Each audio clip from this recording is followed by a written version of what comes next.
welcome everyone for episode 20, that's 20 of Rime of the Frost Maiden. I'm Samson Paul with the full party ahead of us. How's everyone doing tonight? Doing good. Woo! So, Enthusiasm! Yeah.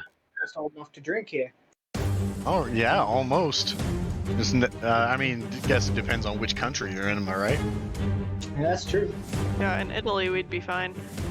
Yeah, I believe the UK as well. That's oddly specific, Italy. Well, wine is served to younglings over there. They start early over there. Yeah, don't they have wine in the bottle?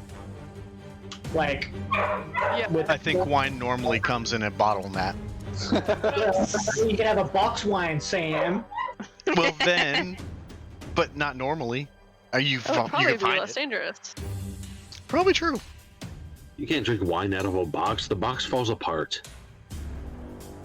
I mean, A little cardboard wall. Then you got God. seepage. What's the fancy word for like a vase that you put wine in? Is it decanter? Yeah. That. Or It's carafe. decanter. A carafe, yes. It's pronounced Yes. vase. That's how they used to. That's how they serve wine in Italy. They pour it into one of those glass carafes and set it on the table, and then they let you drink it like water until you get really drunk and don't realize it, and you stand up and can't stop laughing. I love going to the zoo to see the carafes. Oddly specific. Yes. Andy like. Very That was nice. good. Thank you for that education. I appreciate it. The So, more you know. Pause.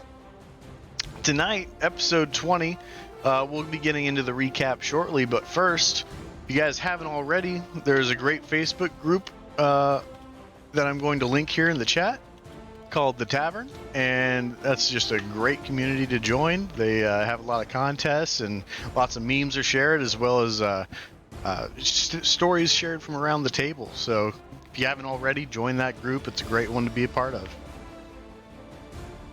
Yeah. Hey, thanks, Sam. Yeah, no problem. Also tonight, to commemorate episode 20, we're going to be doing a giveaway from Skull Splitter Dice, one of Brian's preferred dice brands, I believe.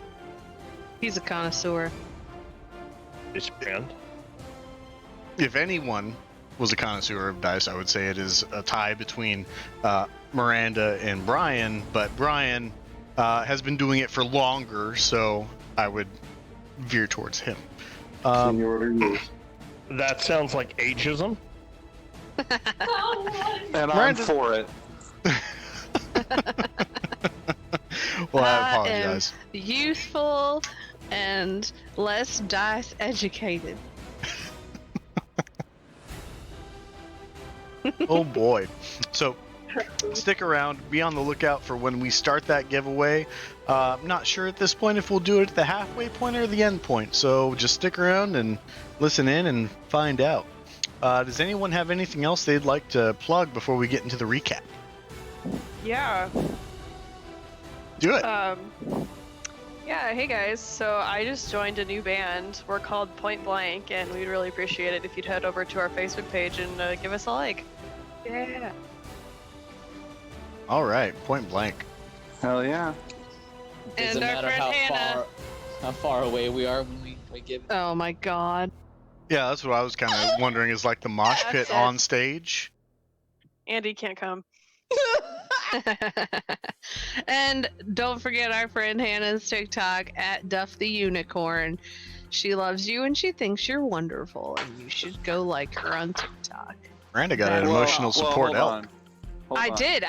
My uncle passed away on Monday, and I saw Hannah at the delightful Walmart grocery pickup that morning, and she gave me fruit snacks and emotional support elk. She also just gave fruit snacks and an emotional support dinosaur to the person helping us at Mexican Villa, because as soon as we pulled through the drive-thru, they were like, "Oh my God, are you from TikTok?"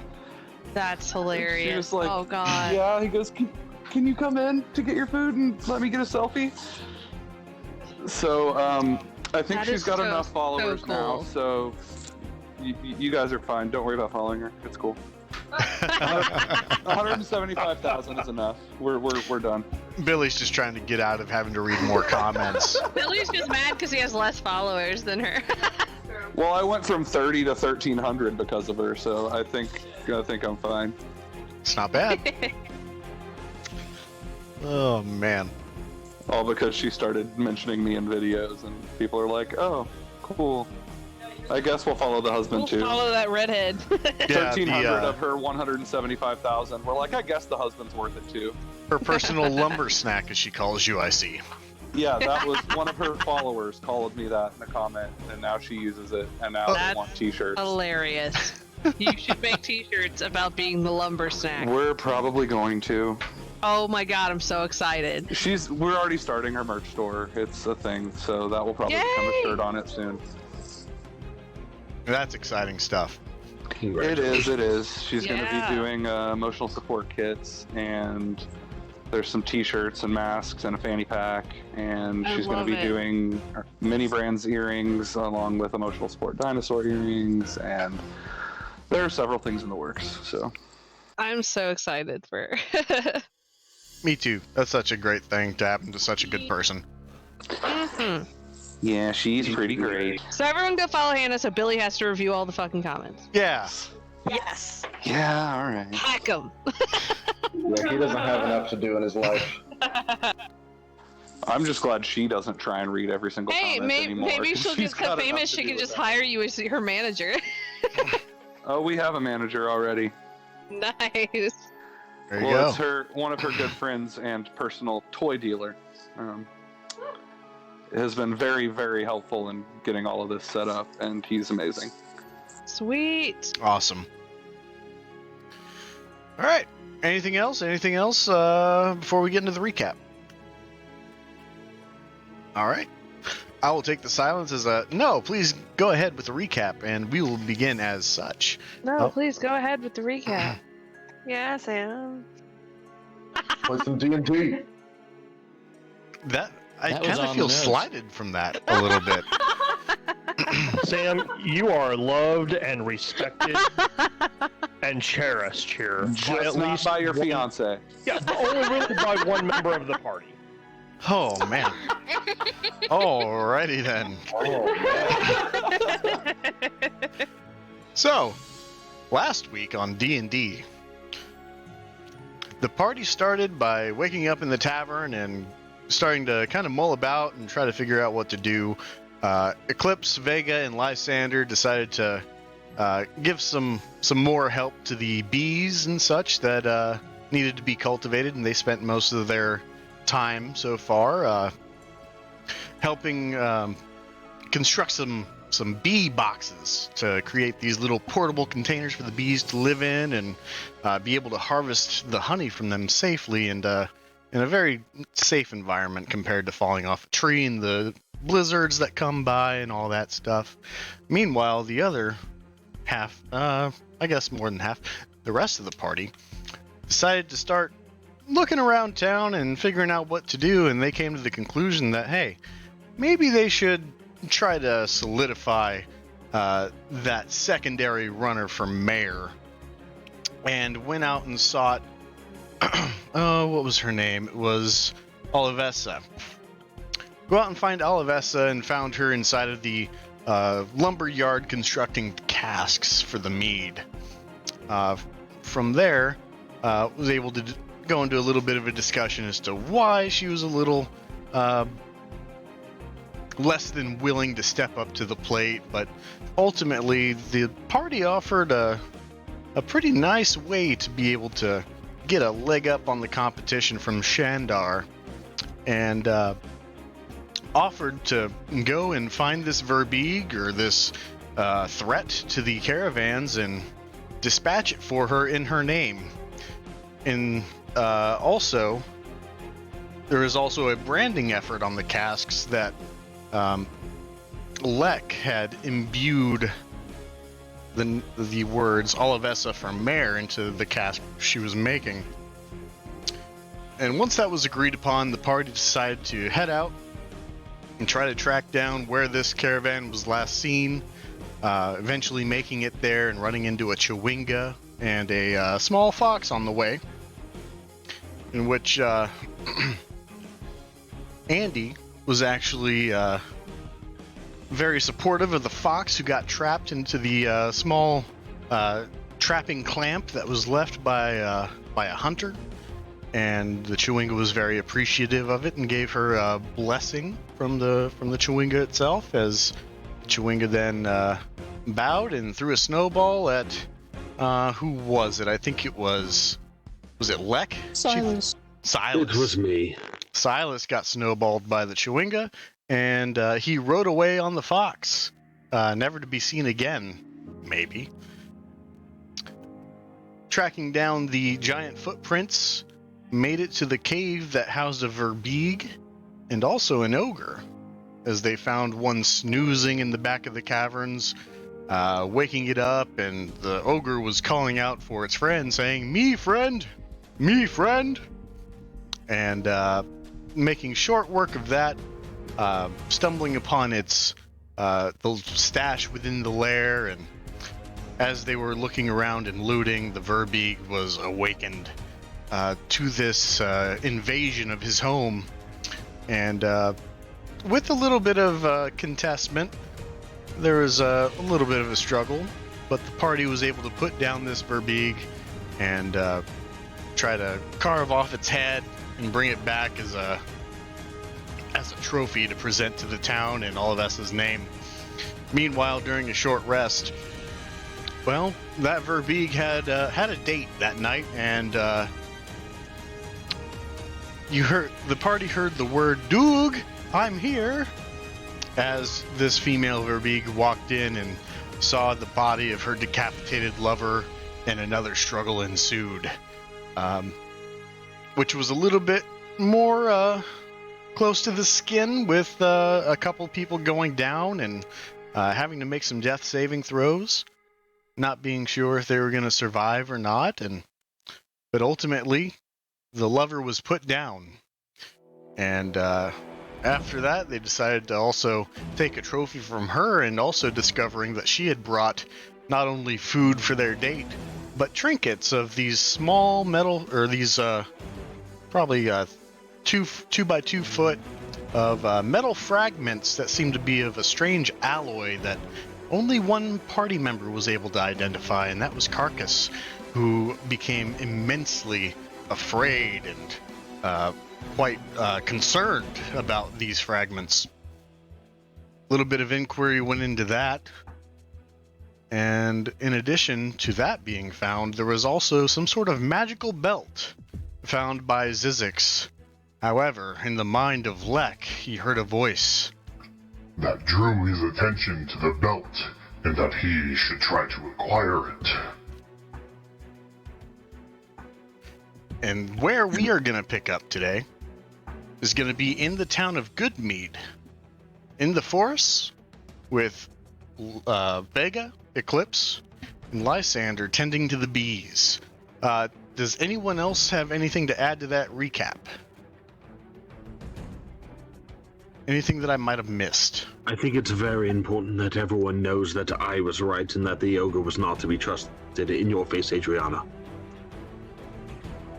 Suck it, Silas!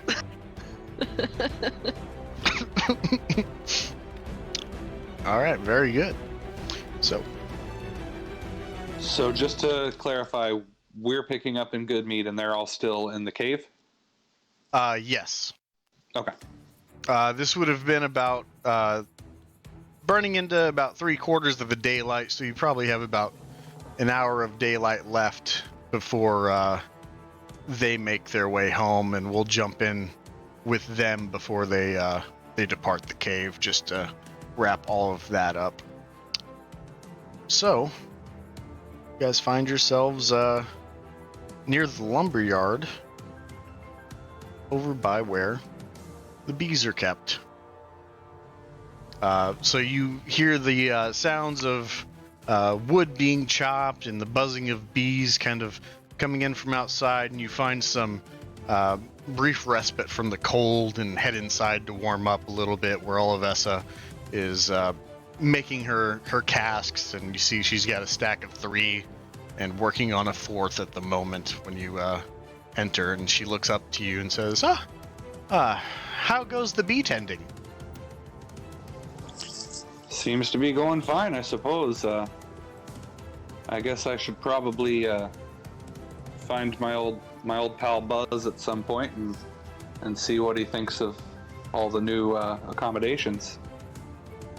Oh yes, I've seen those boxes out there. It's quite handy. I think it's gonna make the bees pretty happy, and they're gonna start producing pretty well for you guys. Well, that's wonderful to hear. And above table, have they been moving or planting more cranberry bushes and stuff too? Yeah, that work has taken place as well. Dope.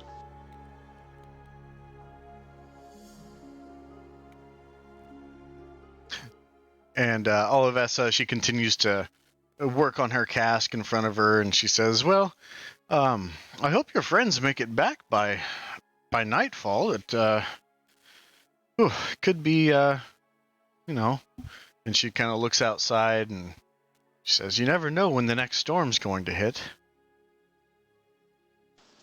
Yeah, I suppose that's true. They do kind of tend to just sneak up on you around here. We knew that they had left, right? We weren't just busy and had no idea. No, you knew. Okay. They'll let you guys know. Okay. Yeah, those storms can sneak up out of nowhere. That's very much the truth if I've ever heard it. Well, they're all very capable. I'm sure if they get caught in a storm, they'll be okay. Yes, fortunately, they are a resourceful lot. I sure hope so. They had opted to try to tackle the threat on the caravan, and those were 5 good people that were lost, and strong people. Hopefully they came to some sort of resolution about it. I sure hope so.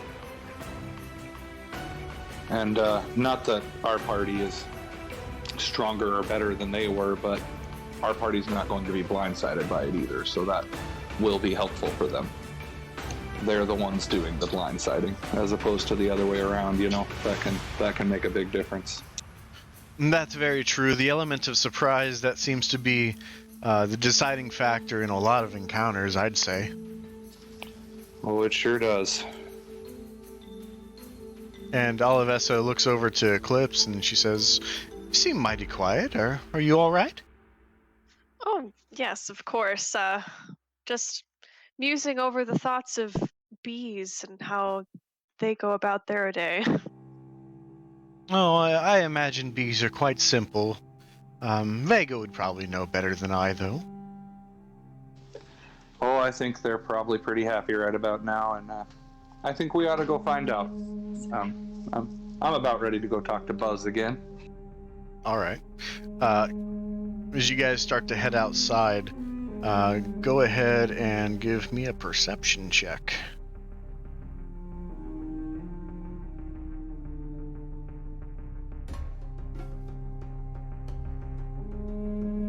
Just me or all of us? Everybody. Well, that's a 10 for me. Also a 10. Dirty 20. So you start to head in the direction of where the beehives are being kept, and then all 3 of you start to hear the sounds of screams being heard back towards town. You guys are currently on the outskirts of town into the well-kept forest area. Multiple screams? It sounds like at least 2. Okay, well, I'm gonna turn to him and say, we better go find out what that is. Yep, that sounds urgent. Indeed. And we will take off in that direction. All right. You guys start making your way back towards town with great haste.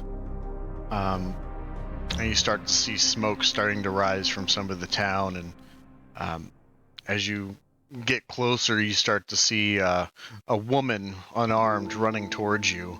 She says, "Help! Help!" And before she can say another word, an arrow shoots right in through her neck, and she drops down to the ground. And you see that she's very slowly moving towards you and looking up, mouth visibly bloodied, and she's starting to cough up blood. And she points in the direction of which she came. Yeah, I'm gonna try and see where the arrow came from immediately. Yeah, absolutely. Make a perception check. While I'm doing that, I'm gonna cast Cure Wounds on her. Or, no, Healing Word. Okay, go ahead and roll your heal.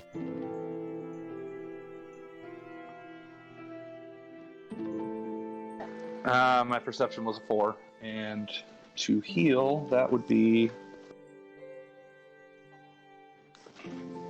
a 2. Or no, sorry, that's plus 3. 4. Okay, so you're a little bit startled by her dropping down with an arrow, and you seem more focused on helping this individual rather than trying to locate where the arrow is, and you focus wholly on trying to help her. Can I have the other two party members please make a perception roll?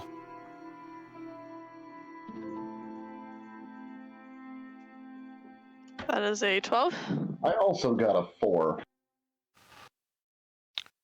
Fortunately, Eclipse just happened to be looking in just the right direction, and you see that this arrow originated from between an alleyway, heading towards the meat hall.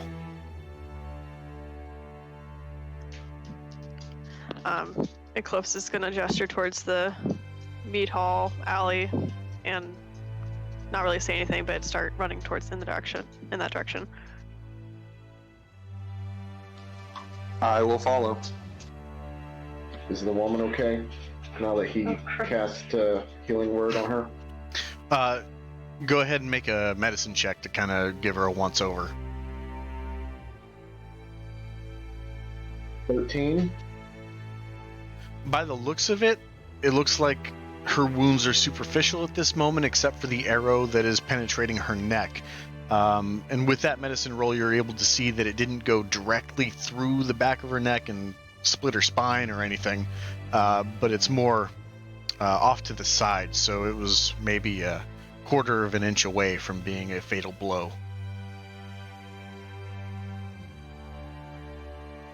Okay.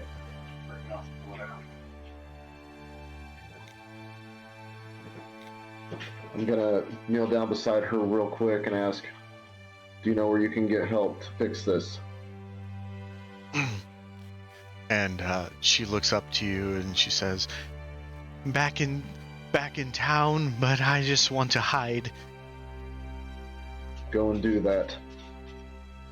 And she starts to get to her feet and still applying pressure to where the wound has pierced her neck, and starts to kind of shuffle off towards the lumberjack area. Right, and I'm gonna follow Vega and Eclipse into that alley. All right. And I'm gonna have an arrow drawn. Sounds good. Nick, your mic started buzzing real bad. You might want to try connecting or disconnecting, reconnecting real quick. Okay, hold on. You guys take over for a minute. All right. So you guys start to make your way towards town, and as you draw closer, you hear more people starting to yell and scream, and then from the sound of screaming, you start to hear the sounds of metal clashing against metal. You see some militiamen coming from one side of town rushing towards the other. Vega and Eclipse, make a perception roll.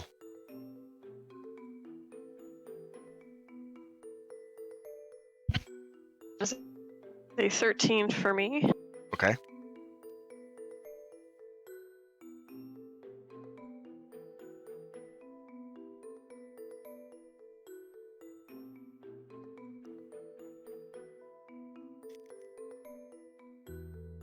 What do you got, Vega?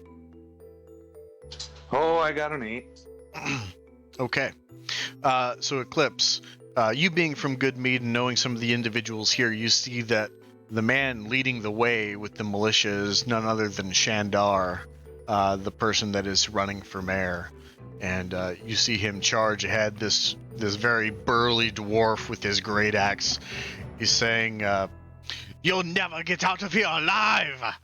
And he starts making way and heading towards the mead hall, where you start to hear screams, but not screams of women and elderly people in general, but the screams of combatants. And within a short amount of time, you guys come to the middle of town. And you see 14 men dressed in black that are just surrounding the mead hall, trying to rob, loot, and take what they can. And you see Shandar followed by 3 others fighting and taking swings at these individuals, and often getting a nice glancing blow and then beginning to flee. So I would like you guys to roll initiative at this point as you guys are entering combat. Or a combat zone, rather. I got a 22. Alright, 1 second.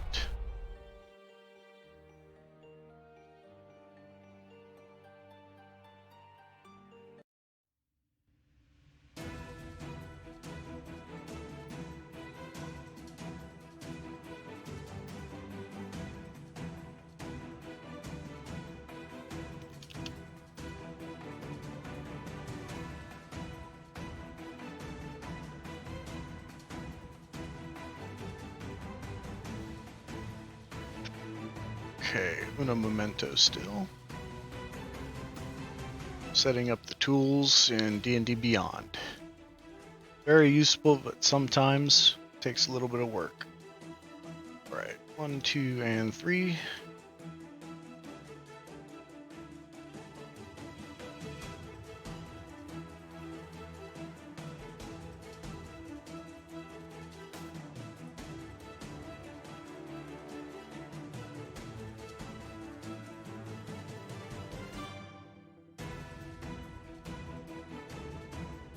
Alright, Eclipse, you got a 22. 22. Alright, Lysander. 20, not natural. Very nice, and Vega. 17. Not 17. natural. Very good. Alright. So, combat begins with the bandits, because they just sheerly outnumber you guys, and they were almost guaranteed to roll higher than you guys. So, let's go ahead and transition to that. That's not there. So Are they all sharing an initiative? no, they have their own individual initiative. Oh, fun. Yeah, that's the good thing about D&D Beyond's encounter tools. You could have them all roll separately, so it's not like wave after wave all at once. Nice. All right. Find the right picture to use for this guy.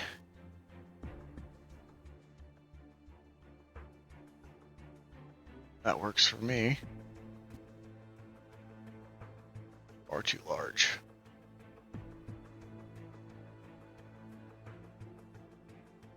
Alright, so one of the thugs starts to advance, and he goes straight up to Shandar, and he says, "You're not so tough," and he takes a big swing with his two-handed mace.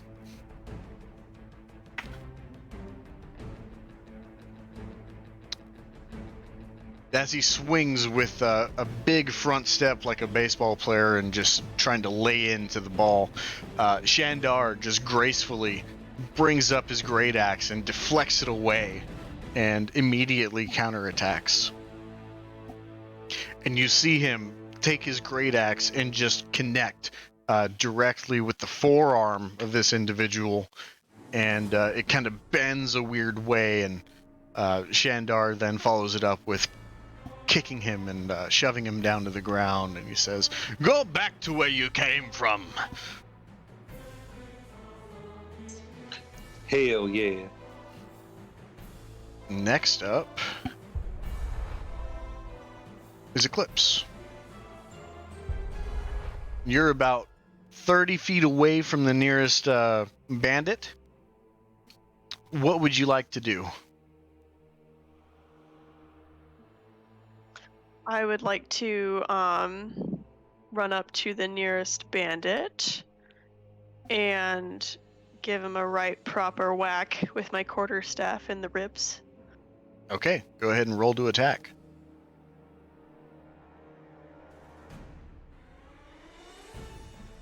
$20. That'll absolutely hit. Roll damage. 5 points of damage. Very nice.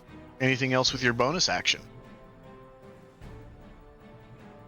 Okay, so how many of these bandits, I suppose, are like on the same plane, like in a line?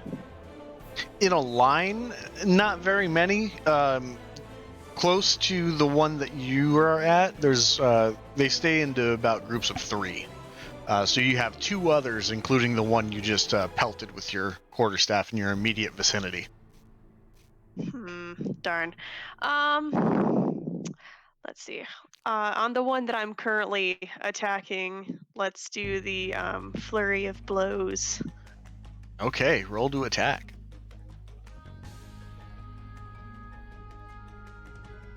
11.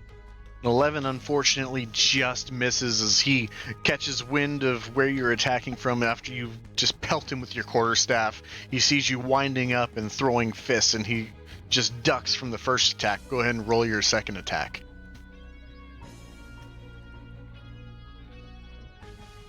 That's an 8. And as you come in for the uppercut with him ducking down, he sees it, and he juts backwards and takes actually a step back to be sure that he misses that punch, as it misses just short. Is there anything else you would like to do with your turn?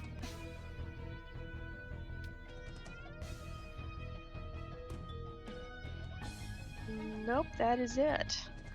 All right. That'll bring us to Lysander, who has said that he had a arrow ready, so I will give you a free attack on one of the thugs.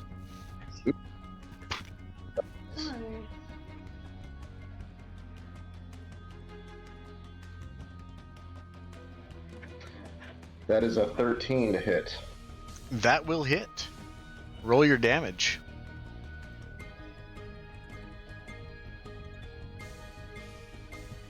That is 5 piercing damage. Very nice. Would this be the same one that Eclipse attacked? You would have shot technically before she got there, or are you targeting another one? If she's handling that guy, I'll go ahead and shoot the next one. Okay, that's fine. And you said 5 damage? Yeah. All right, very nice. And now for your full turn. Now that I've got his attention, I'm gonna run up to him, and first I'm going to cast Zephyr Strike on him. All right.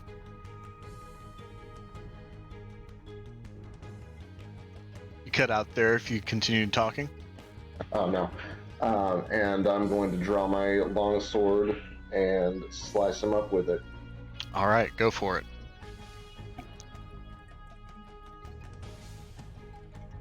That is a 16. That absolutely will hit. Roll damage.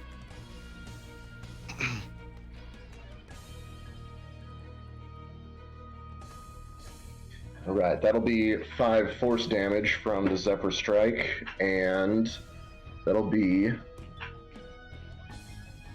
8 slashing damage with the longsword. Very nice. Go ahead and describe your fatality. All right, cool. So, after putting my longbow away and running up to him, I'm gonna draw the sword and just take a swipe just clean right up the front of him and through his chin. Just cutting him up through the middle. Very nice.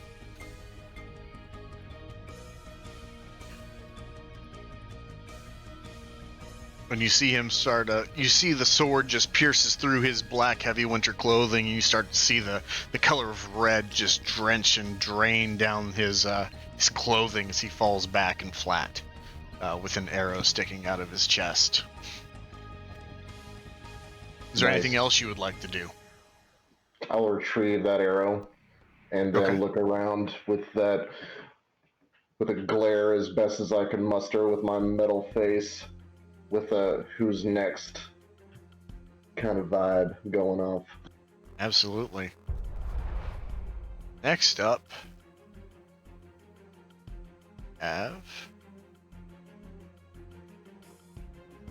one of Shandar's allies that followed him into battle, and this is a human fighter by the looks of him, and he's wielding a glaive, and he walks in and goes up to the one that Shandar had knocked down, and you see him kind of bend over and start yelling at him, and he takes his glaive and he stabs down into the bandit's leg around the knee area with advantage. He sticks his glaive right down through his knee to an excruciating yell from this bandit, and you hear him say, "Now, if you know what's best for you, you need to hobble yourselves out of town." And he looks over to another bandit and starts to make his way over there, and you see him draw his glaive into an attack position, and he says, "You don't want my friend Shandar to have to deal with you. I suggest you get out of here before you lose a limb." He rolls intimidation.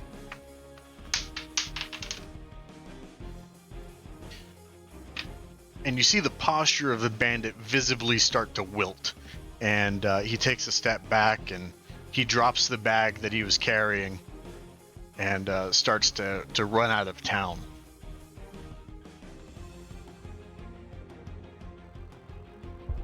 Next up is going to be Vega. You are 30 feet away from all of this action. Okay. Do I see a group of bandits that is a decent ways away from anyone friendly to me? Yeah, you can find one that's about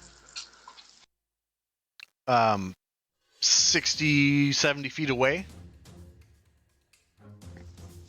Okay, I'm going to move towards them so that they are 30 feet away from me. Okay. Should be able to do that with 30 feet of movement, right? Yeah, you're fine. And then I will go ahead and summon my wildfire spirit right in the middle of them. All You right. said they're typically groups of 3, right? Yes. Perfect. I will need a dex save from all 3 of them. Okay. I've got a natural 1, I've got a 15, and an 18. Okay, the 15 and the 18 will save. Natural Okay. 1 super won't. Give me just a second.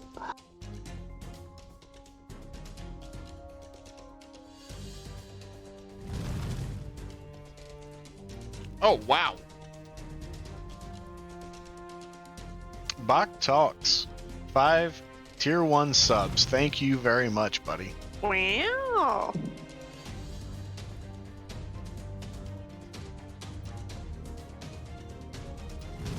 Now, is it Bach Talks or Back Talks? I mean, Talks. with that family, Okay. yeah. That's awesome. Thank you very much. Okay, so the one who did not save takes 6 fire damage. Very nice. The rest of them take half, or is that no damage? I was trying to look that up, and I don't see anywhere where it says they take half, so I guess it's none. Okay. I thought it was half for some reason, but I don't see that in here. They feel the heat as the wildfire elephant creates a nice heat vortex around them, and they get out of the way just in time.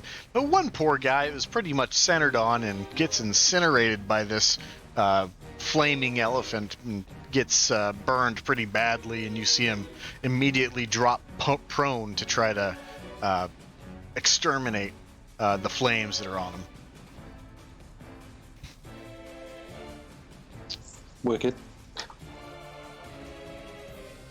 Alright, and that took my action to summon him. So, with my bonus action, I will go ahead and command him to cast Flame Seed. Okay. On one of the two that got away. Okay. So, that will be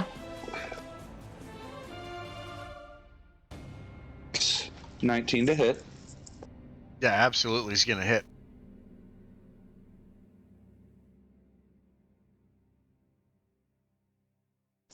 Eight fire damage. Very nice.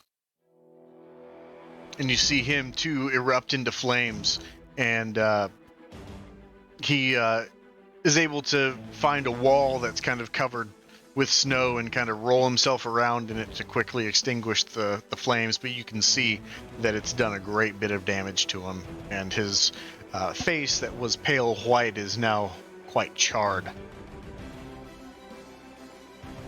Yeah, goddamn right. Anything else? I'm gonna wait for one or both of the two that I hurt to, like, find me, realize that it came from me, like make eye contact. Yeah. And then I'm just gonna say, leave this town. All right. Next up is going to be the bandit that is hand-to-hand with Eclipsa right now. And he's going to grab his scimitar. This guy has a scimitar. And he's going to try and strike you. That is only going to be an 11 to hit. That does not hit. All right. And he will then use his let's see, he doesn't have a second attack, but he's going to try and run, and it looks like he's heading towards the bandit leader. There's a guy who's just decked out in heavy armor and has a huge two-handed sword, and he starts to head into that direction. So you are welcome to use a reaction to strike him if you wish. Yes.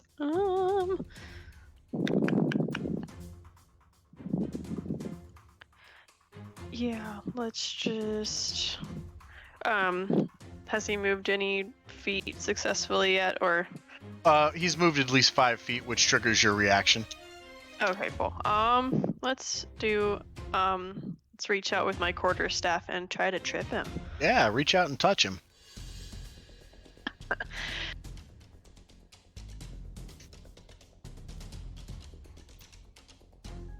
That's a 19. Absolutely will hit. Roll damage. 9 damage. Ooh. We'll give him a dex. Not one on the dex save to stay upright. Shit.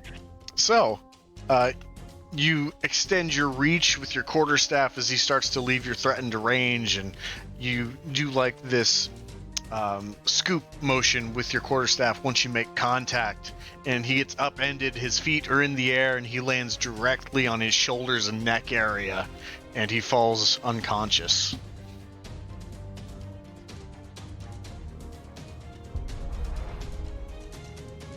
That's his turn.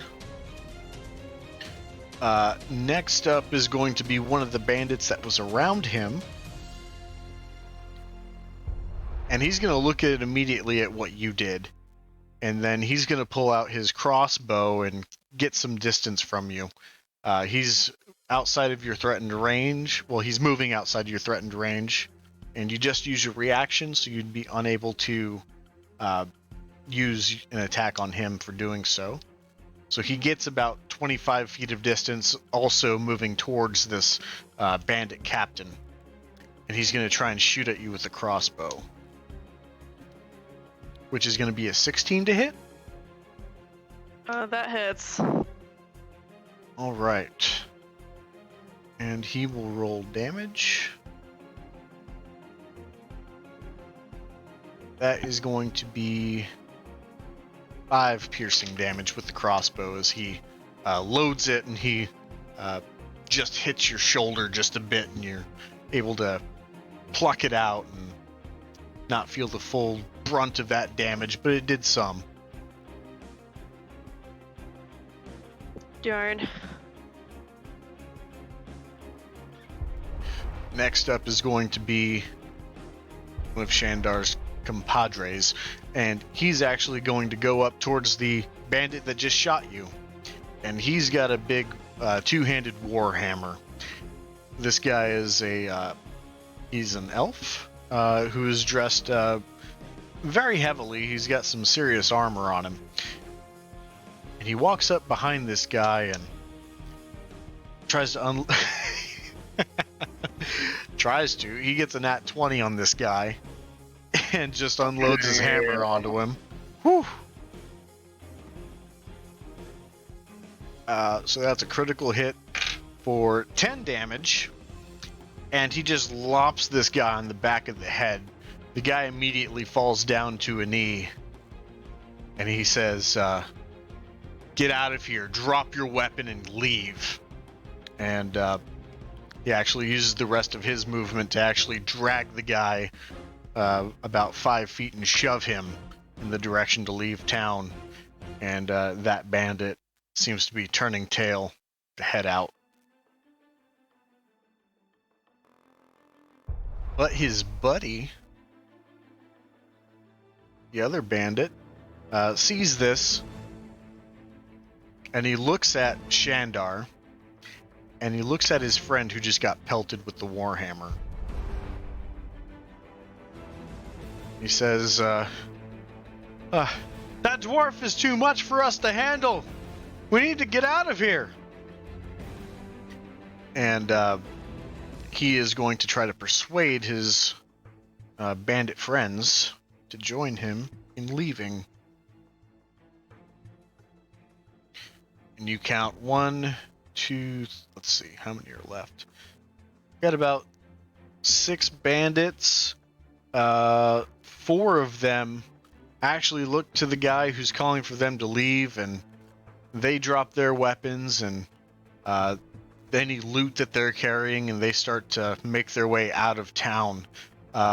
Particularly the ones that got blasted with fire this round. They're like, fuck this, I'm out. And they look to you, Vega, as they notice exactly where that bolt came from. Well, they see the elephant, and then they look off to their left, and they see a large loxodon. And you also told them to leave, right? Yep. Go ahead and make an intimidation check with advantage for being a combatant in this and dealing significant damage to them.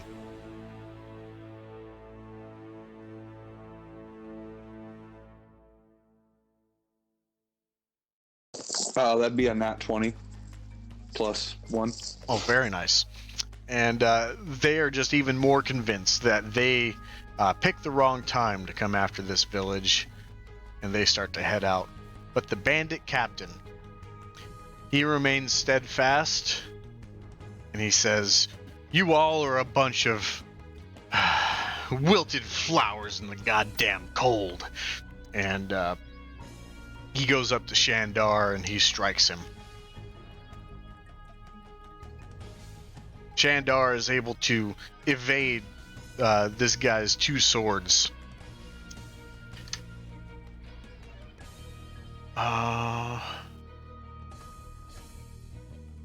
strikes again. with his second attack. And this one looks like it lands on Shandar, and he takes 10 points of slashing damage. And you see Shandar start to grimace, and he grits his teeth, and he looks back to this bandit captain, and he says, "You're gonna pay for that." Which, with the other bandits heading out, brings us back to Shandar, who rears back with his great axe and lands a huge blow on this individual and does 15 points of damage to him.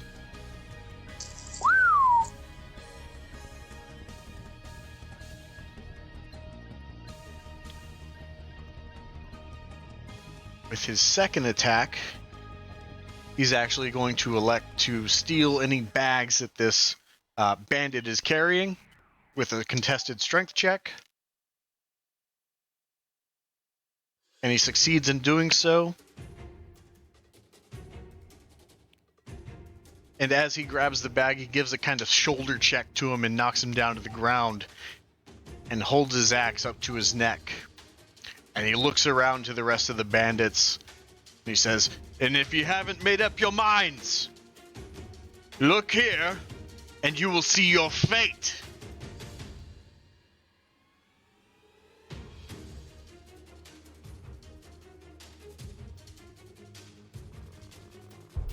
That brings us to Eclipsa's turn. At this point, all of the bandits that we're still holding strong are starting to look like they want to flee. What would you like to do?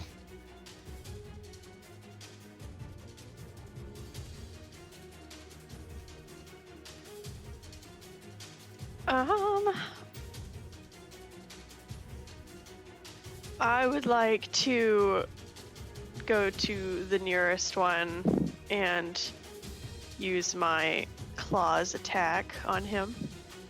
All right, go for it.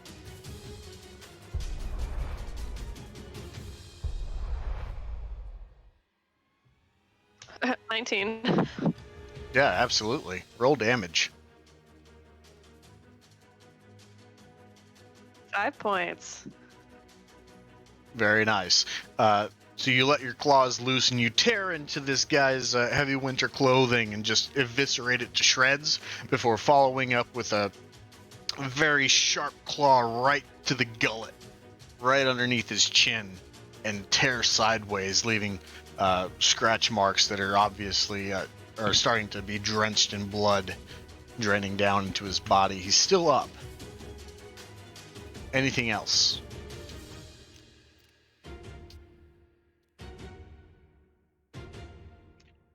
Yeah, for my bonus action, let's do a unarmed strike. All right, roll your attack.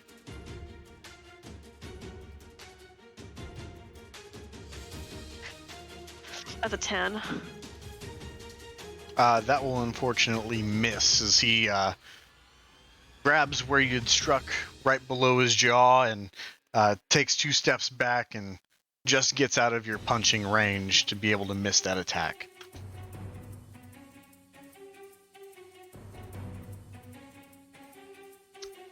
And that is the end of your turn, I assume?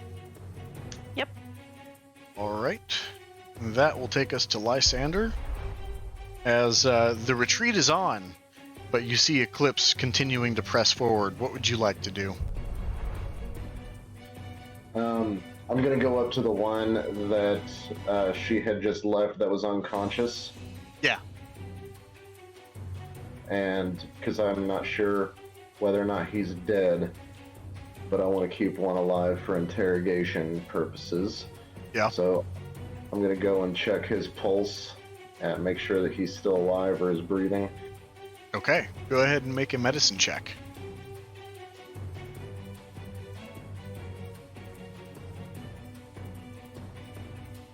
That's an 11. Okay. Go ahead and make an investigation on top of that.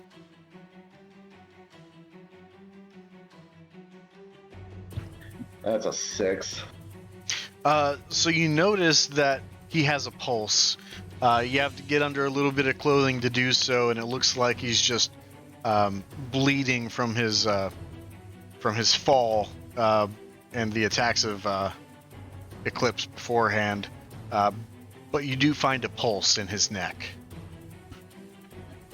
All right, I'm gonna stay right here and make sure that anybody that's retreating, I want them to see me standing over this man's limp body, All right, very good. peering from the bottom of the brow of my hat. Anything else? No, I'm gonna just be at the ready in case somebody wants to try to come back and get him. And that brings us to Shandar's associate, who starts walking over and going to any villagers that are on the ground struck, hurt. He grabs a bag up off the ground and he gets on a knee and heads over to one of those villagers and hands them the bag. Says, "Are you all right? Is there anything that I can do?"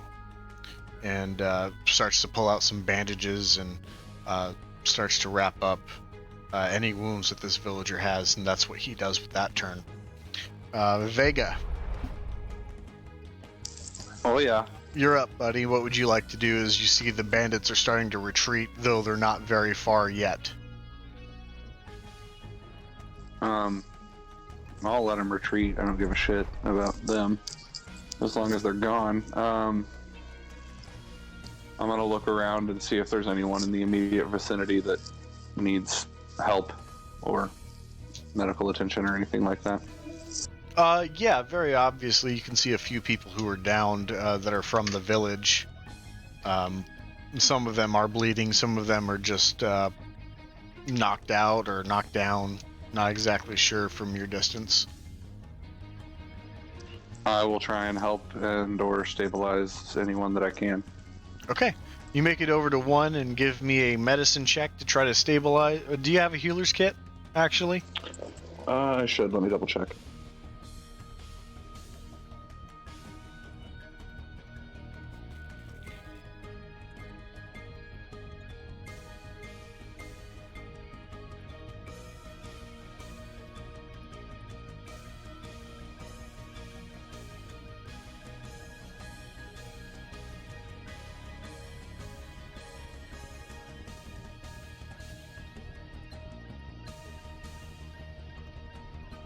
Just let me know what your medicine check is if you do have one. Otherwise, you'll just be assisting, or you'd be making that roll at disadvantage. Yeah, I guess I don't have a healer's kit. I thought I did. Go ahead and make it at disadvantage to try to stop the bleeding and stuff like that with your hands. Okay.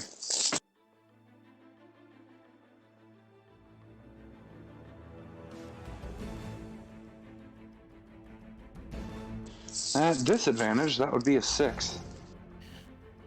Well, it seems like it's helping a little bit. This person luckily isn't gravely wounded, and he says, in my bag over there, I have some bandages. You never know. And he points over in about the bag that a bandit had dropped about 10 feet away from you. Alright, I will go get the bag and bring it over and try and dig out the bandages. And that seems to be a little bit more effective than just holding it in place with his winter clothing. That brings us to the bandits, who are hightailing it out of there at their full speed with their dash. So 60 feet away, 60.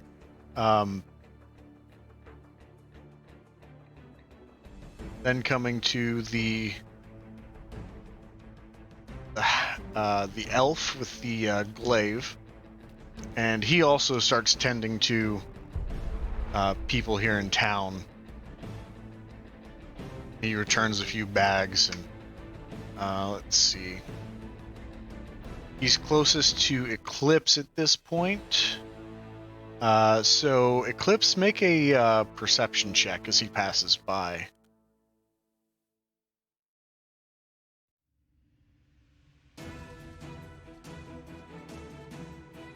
The 14.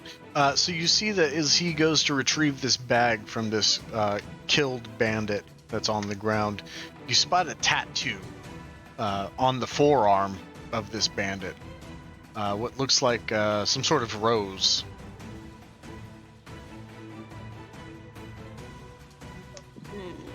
Okay. All right.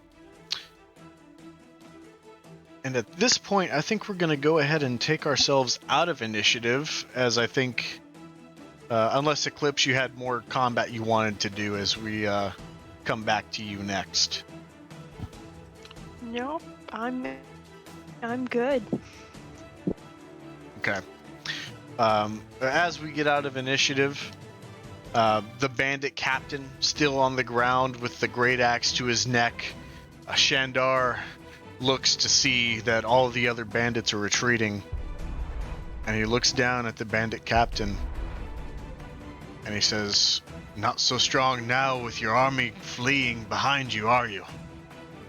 And you see the fear start to set into the captain's eyes as Shandar raises up with his great axe and cleaves his head off. Nice. Whoa. Metal. And he bends down and grabs the head, and he looks over to the villagers that are taking refuge into the mead hall, and he looks to the other villagers that are around town that are taking up pitchforks and rudimentary weapons.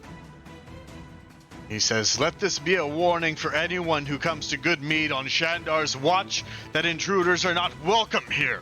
They will be dispatched and repelled as easily as this one."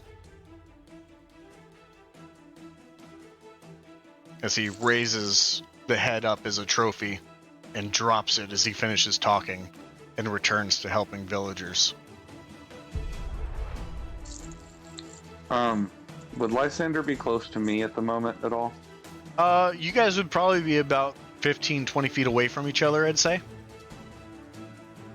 Well, if I've finished helping that one villager, I'll probably approach him and just kind of lean in and say, "Alright, there's been a couple of things that happened during this that kind of feel like this might have been staged just to get his image up for this upcoming vote. That could just be me being paranoid, but I'm just getting a vibe here." Nick, you cut out. What'd you say? I was asking Billy if he was saying that to me. I Oh. wasn't sure. And I nodded at him. Yeah.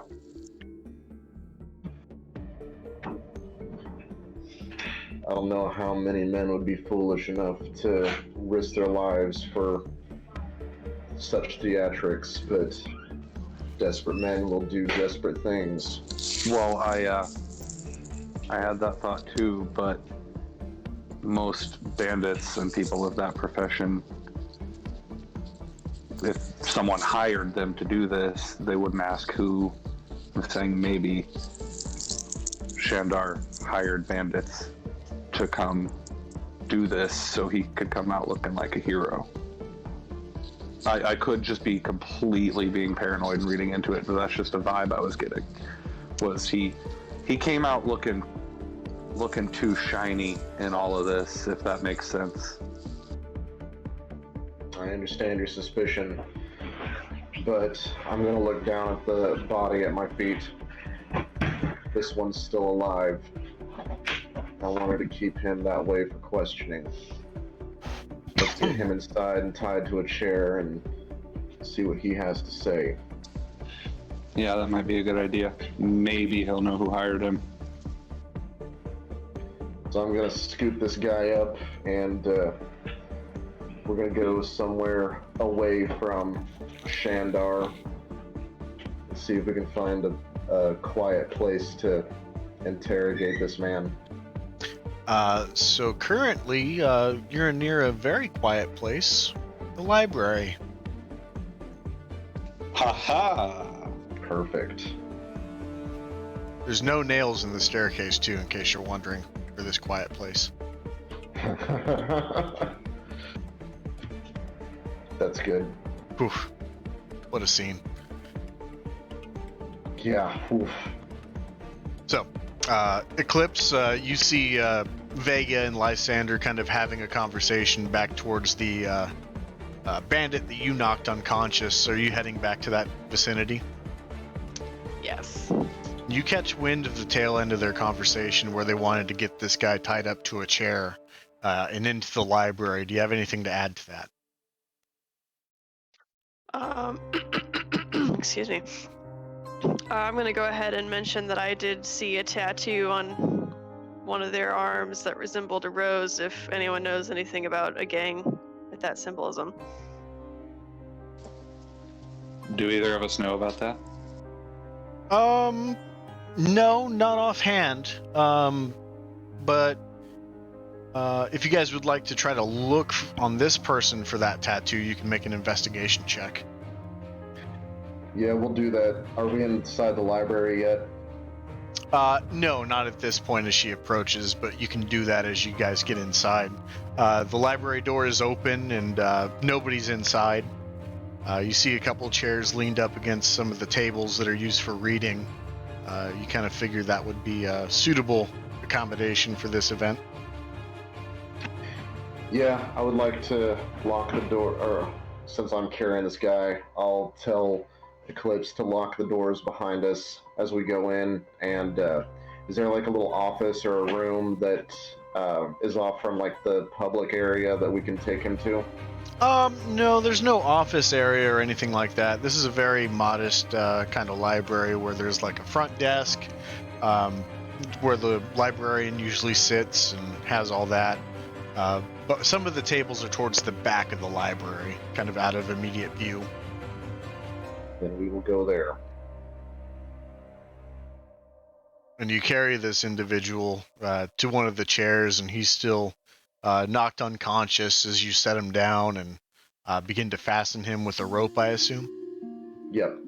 Go ahead and make a survival check for tying the knot. I'm not marrying the guy. Shut up.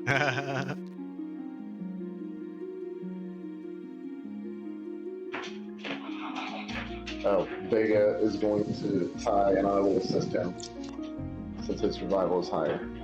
Okay, that's fine.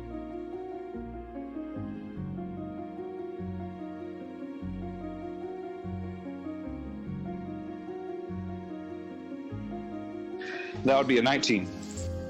Yeah, you do a very good job of tying this guy down to the point where each arm is anchored to one of the legs of the chairs, and a very thorough job. You eventually get down to the legs and fasten them to the other two legs remaining as this guy continues to sit unconsciously in this chair. Word. Since he is now tied up and restrained, I'm going to lift up the sleeves to see if I can find this tattoo Eclipse had mentioned. Go ahead and make an investigation check. That's a 21.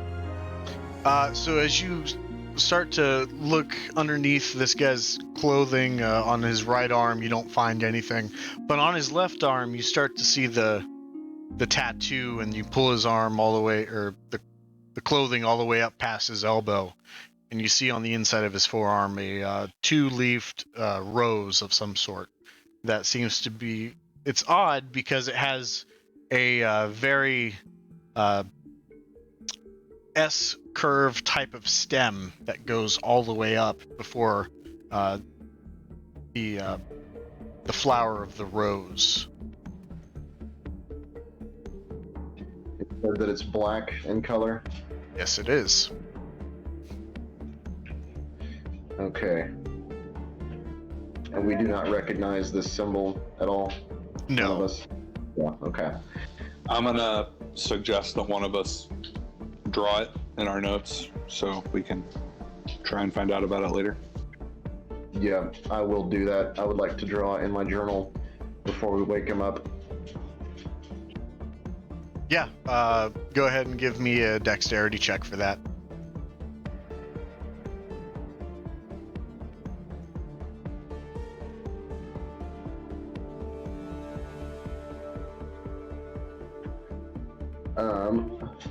Dexterity. That would be a 22. Oh yeah, you do a great job of replicating the tattoo into your notes. Hi, babe. I'm an artist. Okay. Very on brand. All right. So, I'm gonna try to smack his face a little bit to see if that'll wake him up. Oh yeah, absolutely. Once you give him a good few less than lethal pats onto the face, just a nice little clapping noise, he snaps awake. He says, oh shit. His eyes are real big as he looks to the Loxodon, the Warforged, and the Tabaxi that are surrounding him. Yeah, it's that kind of situation, friend. I'll say, So, tell me, what brings you around these parts with your band of thugs? Well, they offered me coin, and whatever loot I could carry, to come attack this town. Who's they? I'm not at liberty to say. I think you are. I appreciate the situation that I'm in, but either you kill me or they kill me. Well, it may not have to come to that if you'll just loosen your tongue a bit. Or do you need some help? They'll find me. They'll be able to find me. And how is it that they'll know you talked?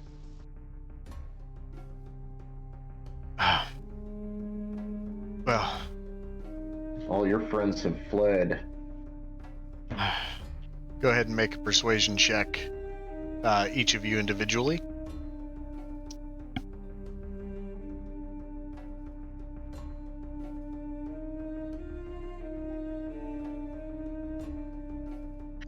The 14. I got a 3 at one shoots. Yeah, and I got a 2. So, your guys' words fall short as he looks back to Eclipse, and Eclipse starts to grasp the quarterstaff. He's like, "Shit. Okay, you might have a point. Okay, they may not know that I talk. Okay," and he kind of looks back and he spits, and blood still trickling down his face. He says, "They are the Zentarum. That's what I'm a member of. I'm part of the Zentarum." The Zentarum. Yeah. Have you heard of them? Above table, have we? I don't recall this. It sounds familiar to me, but I can't place So, who they are. No. Go ahead and make an intelligence check.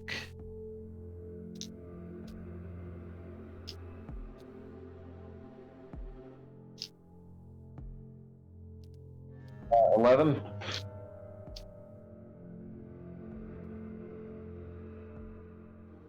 Yeah, same here. Really? Okay. A lot of matching numbers for you guys tonight. I know, right? So, I gotta find a die that'll do me better. you guys remember that it was rumored that the leader in Targos is a member of the Zentarum during the whole Cauldron Caper. That's right.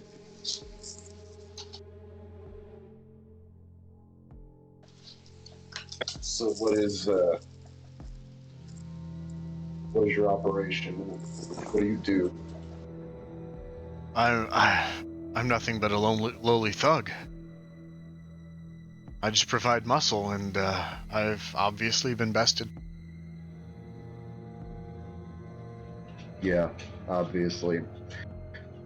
Listen, I'm not trying to make your life more difficult here, but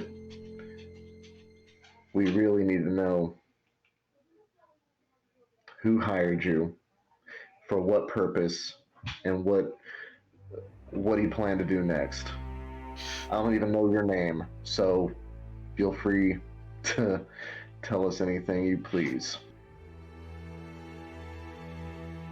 And he looks down kind of despondently and he says, my name is Terry Fung, and I am a citizen of Targos. And that's where my orders came from, but I don't know why. I'm not that high up on the totem pole. So, they ordered you to come into this town to loot and kill and to take whatever bounty you could get your hands on? Yeah, we all know of Good Mead and how prosperous they've been. We were kind of hoping we'd score some mead, since it seems like we haven't been able to find it in a while, but not so much luck, I suppose. But listen, if you want to keep your end of the bargain, I need to be released, and soon. Those that retreated, they're going to regroup, and any stragglers, they're going to assume are interrogated. Fair point. What is that tattoo on your arm? This is how they'll find me. And he rolls up his sleeve and he says, this is the mark of the Zentarum. It can't be deduced with the naked eye, but if you were able to peer magically at it, you would see the outline of a flying snake.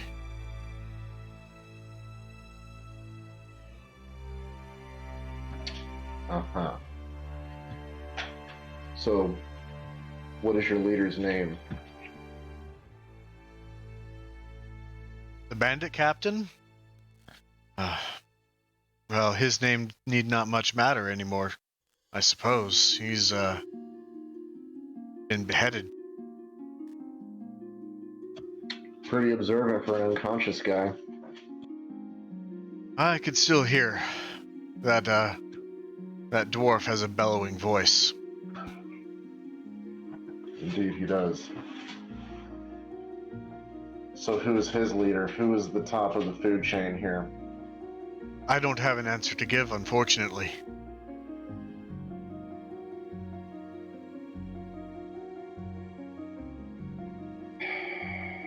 What I know about the top people of the Zentarum are they communicate by snake.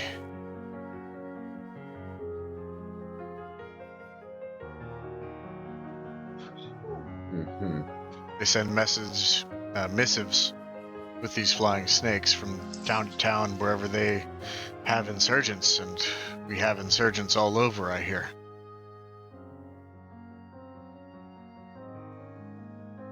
Yeah, I might know a thing or two about that. I'm going to turn to Vega and Eclipse. Do you have any questions for him? As far as I'm concerned, you covered all the questions I had. Yeah.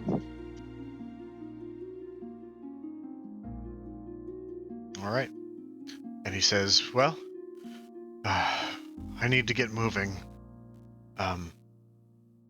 You hit me pretty good with the quarterstaff as he looks over at Eclipse, and he says, I'll probably try to make my way out of town with a severe hobble, like I probably have. I haven't tested it out yet, but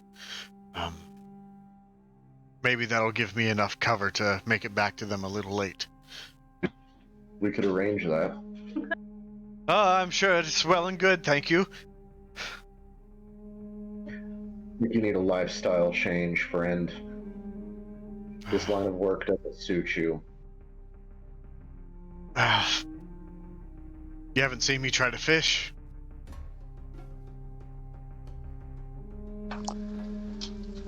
Learn a craft. Just quit stealing, you dickhead. I'm gonna say as I cut his rope. And he's gonna pull his hand back once you cut the rope and grasp it with his other one. He says, "Man, my hands were about to go numb. Whew. Get the circulation back. All right." And he starts to stand up as you start to cut all the rope. And he looks and he says, "I'm going to exit through this window. I thank you for sparing my life and giving me the opportunity. I will take your words to heart. I appreciate it." We see you stealing shit again. We're not gonna be so kind. Nope. All right. A very bad day for you if we ever catch you stealing and looting again. Well, don't take this too hard, but may I say I hope to never see you again. His mutual friend. Looks at Eclipse a little bit longer than everyone else and kind of rubs the back of his head and he says, "God damn." And he starts to climb out the window and hobble away from town. That, you start to hear a knock on the door to the library.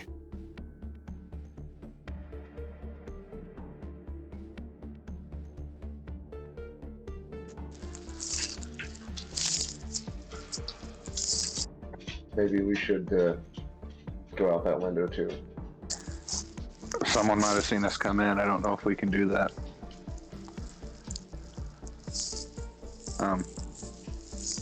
I'll go Love over to see to... that. I would love to see that elephant try and get out that window. Still fly. That would be really funny. He is a druid. Grease him up, buddy. Grease him up. Yeah, I could not do it without a wild shape, not with a -1 to dex. That makes so much noise. I'm gonna gather the rope up and put the chair back where it needed to be. Mm-hmm. And once he's done that, I'll go answer the door. And at the door, you answer it after Lysander took the time to put everything back into order, and you see Shandar and two of his buddies. And he says, "Vega, it's been a while." Well, yeah, it sure has. What a fun way to run back into each other, yeah? And he offers out his hand and he says, "Mighty fine work. That elephant friend of yours did some damage to one of them. I saw it. It brought a smile to my face." Oh yeah, always brings a smile to mine too. You didn't do too shabby yourself there. Oh, thank you. I did what I could. Couldn't do it without the help of my friends and the rest of the townsfolk that decided to help. I heard you got one of them. One of my buddies said they saw you take him in here for interrogation. I was wondering if I could get a couple licks in myself. Oh, I hate to tell you, friendo, but he gave us what we needed and we cut him loose. What did you need from him? And you cut him loose? Yeah, it was either he was honestly, he was kind of a sniveling bitch, and felt bad. I mean, like, we let the other ones run away. Why not let him too? He wasn't any threat to anybody anymore. We were just trying to figure out what got him sent here and why they chose this town. He may have a worse fate ahead of him if he catches up. Who knows? Did you find anything out?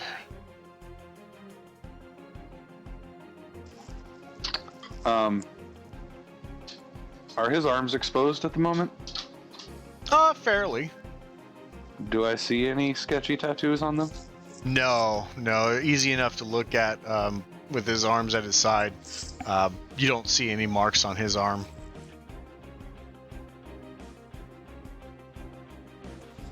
Okay, then I'll go ahead and tell him. Well, he says they were sent by the Centaurum from Targos. Targos, trying to interfere with us in Goodmead?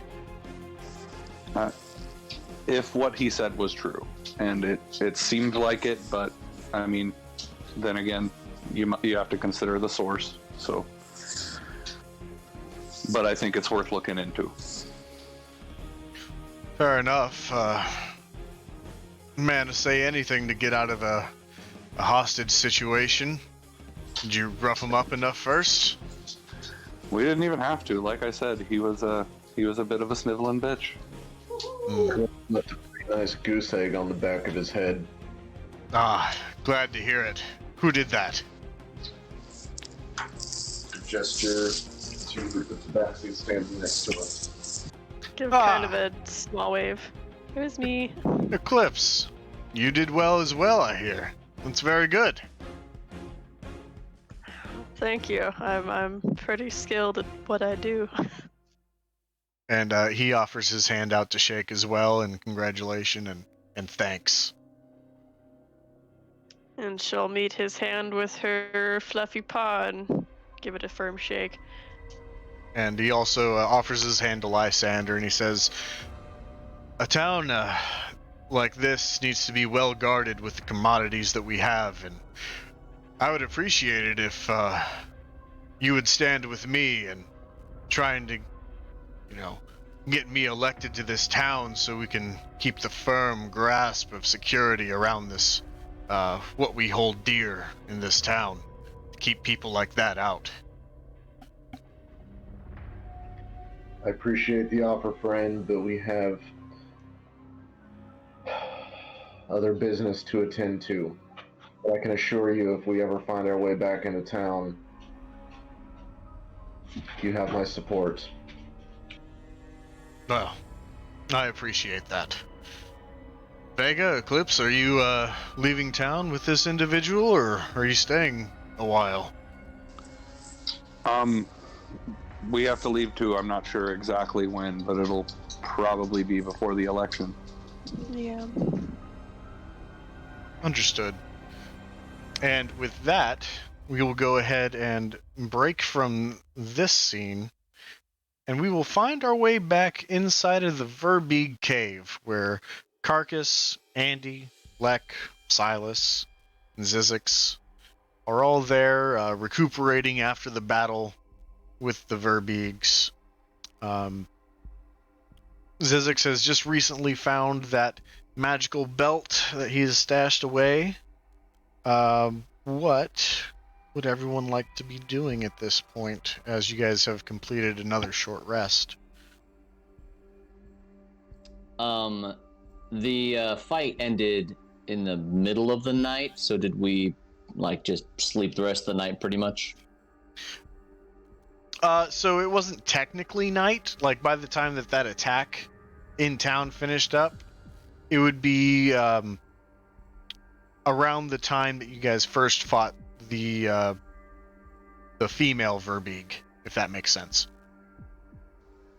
Oh, so okay. I just remember going for taking watch with Silas, and then Yeah, that was during short rest. Gotcha. Okay, so it's still daytime then? No, you only have 4 hours of daylight, so it's technically like 2 in the afternoon or so, even though it's completely dark outside. Gotcha.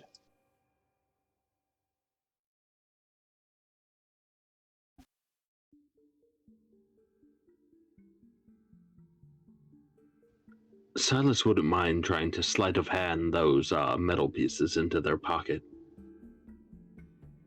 Okay, go right ahead. Make your roll.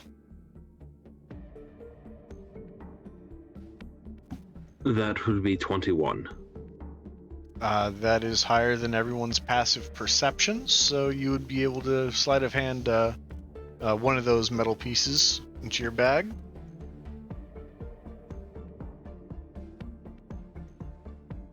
Well, if we're all finished here, I think we should head back to town. Last time we decided to stick around, another one of those things came. Um, Honestly, I don't feel like sleeping in a cave tonight. Yeah, I agree. And by this point has Andy been able to wrangle all of the critters? Yeah, most definitely.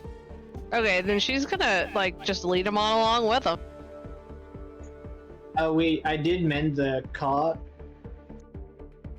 Oh yeah, then we can put them in the cart.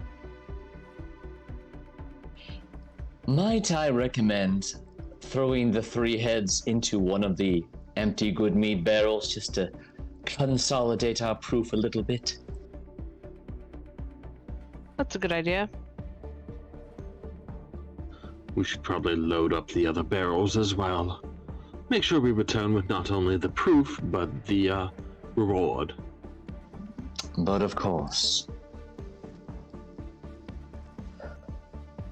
Is there anything else? Zizix, can I have a word with you? In a minute. And Zizix is gonna go to the Verbig if he's not already there, and start cutting away some meat. Yeah, absolutely. Give me a survival check.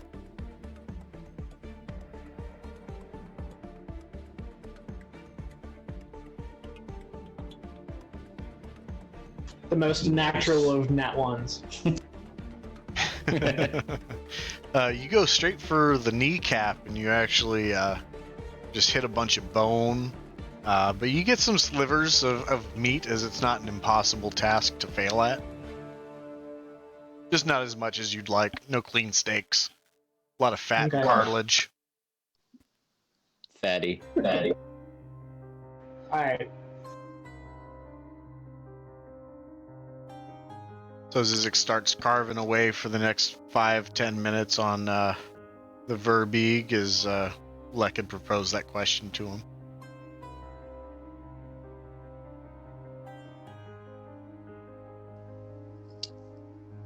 Lek will just stand off to the side, perhaps loading a barrel or 2 onto the cart. Yeah. And if you guys want to take the time to load up, you'd probably be able to get that wrapped up within 20 minutes or so, I'd say. Not too terribly long. Sounds good.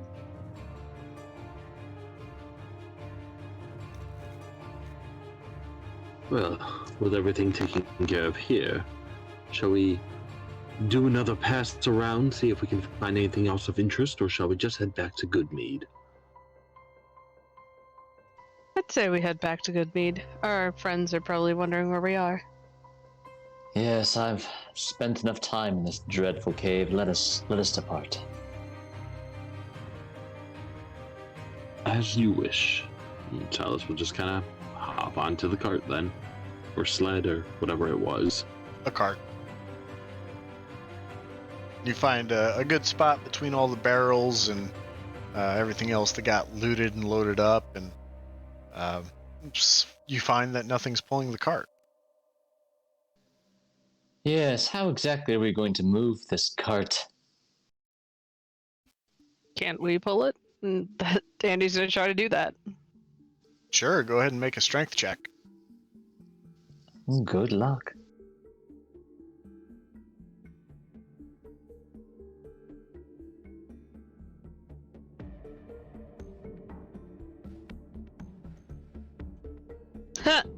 That's a natural 1, so it's a 3. D&D Beyond hates you guys today. So, even though the cart, has been fixed, it seems like it's been sitting for a while with some weight on it, and it's kind of entrenched into the dirt of the cave floor. Hey, Adriana, didn't you get some goats or something? Kennel up. Yeah, and she kind of gestures to the back of the cart, but I don't think goats could pull a cart, could they? Well, I think a goat could probably pull a little easier than you. Alright, well, can I, try to hitch the critters to the front of the cart? You can certainly try. And then put, a lead on them so I can lead them from the front? Yeah, go ahead and make a survival check. Okay.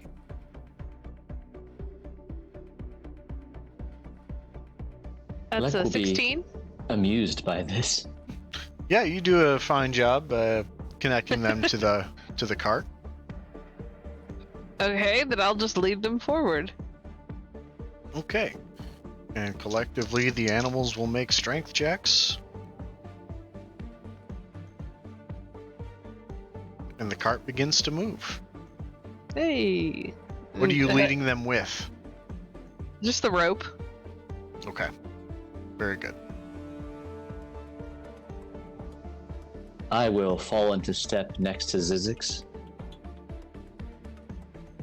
You guys, by this time, are making your exit into the snowy wilderness where it is nighttime, but the moon is actually penetrating through the clouds overhead, so you can actually see a good distance in the nighttime. Oh, nice. Is now a good time for our talk, Zizix? I guess so. It occurs to me that given that one of your many strengths happens to be in magical items and working on such, you probably won't need my assistance at all. So do you mind if I bend your ear about your work ethic? Zizix is gonna raise an eyebrow. What do you mean, work ethic? Poor choice of words. Forgive me. I'm just curious to know what your approach is. So if you don't mind, what do you plan on doing with the belt buckle? Well, the how is kind of a trade secret. I just like to know how things work, see if I can replicate it. I just like to experiment, see what I can do. So you're not going to destroy it, are you? Well, for what reason would I want to destroy something?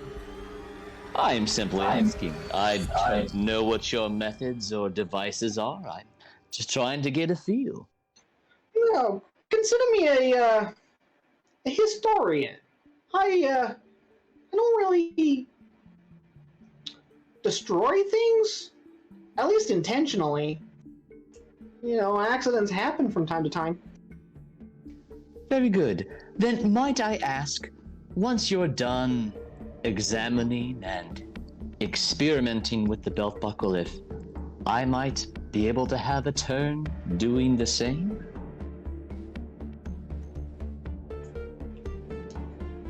Depends. What's your work ethic? A fair question. Well, let's just say I have more of an interest in where items get their power, and if that can be applied I'm just to... going to interrupt and grab his cloak and say, buddy, there's only room for one of us in this party. I don't want to compete with somebody else. All right then, how about I sweeten the pot? If you will let me look at the belt buckle and examine it on my own when you're done with it, I'll give you half of my share for this job. How much is that?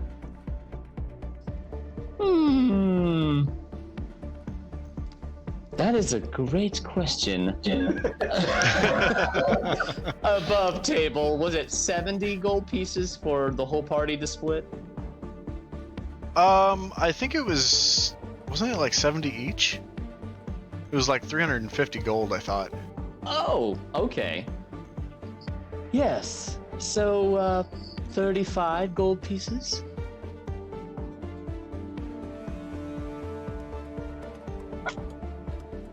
That could be a tentative deal. Depends on what I find out.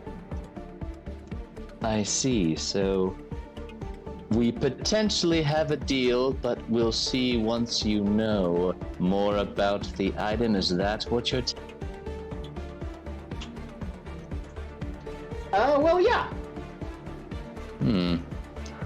All right. Well, just because it may take me a little longer to replicate it, it depends on how powerful it is. You know, some magic's not quite as easy as others. I understand. How much time are we talking? Well, if my experience is anything to go off of, it could take, anywhere from 1 minute to the longest I've taken to really figure something out. 12 years? 12 years, huh? Well, let me tell you, there is nothing more precious, Zizix, than time. So if it's going to take you longer than a short amount of time, please let me know, and I'd be happy to come to a different arrangement that might benefit you more.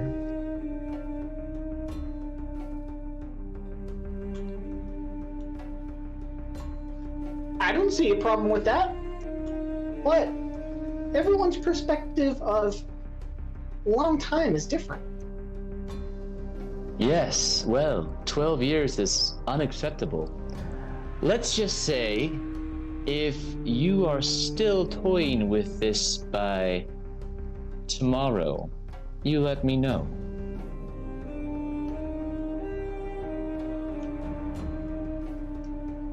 Yeah, I'll let you know. Very good. Thank you for your time, Zizix. Well, that'll be 1 gold.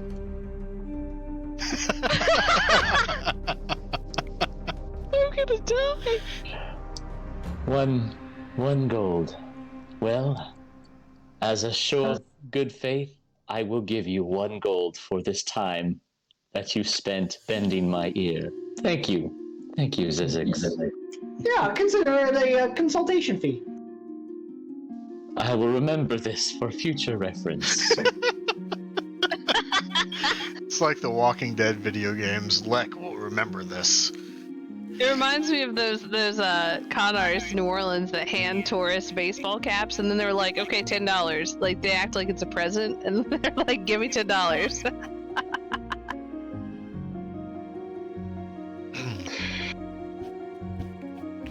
So, with that, you guys have been traveling for about 15-20 minutes now. Andy, give me an animal handling check. Okay. That's a 12. Yeah, you do a fine job continuing to lead the herd of sheep and goats. Carcass, what are you up to during this time? Oh, I would just like to walk behind the cart and just stare blindly off in the distance. Okay. You can do that just fine. Are you close enough to the cart to where you can touch it, or are you drifting further back? No, I will drift in and out. Okay. Yeah, and you guys continue to travel this way for about 30 more minutes, and Zizix and Lek seem to be having some sort of tense negotiation that's happening non-verbally, and Andy leading the pack of animals and pulling the cart, Silas sitting inside of the cart kicking back, probably pulling a drink, or what are you doing, Silas? Oh, I'll just strum them a little tune from my home in Cormier. Very nice. It's rather depressing, honestly. Oh. But, yes.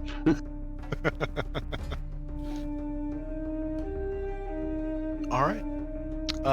So, at this point, you guys get back to where you need to start backtracking. So Andy, since you're leading the way, that would be a survival check.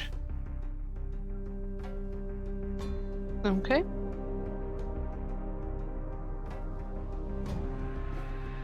$17. You do well enough to know that the tracks that you were following in the tree line, they actually kind of are inefficient, and you find a nice shortcut to make a beeline and cut through where the Verbeeg had previously traveled.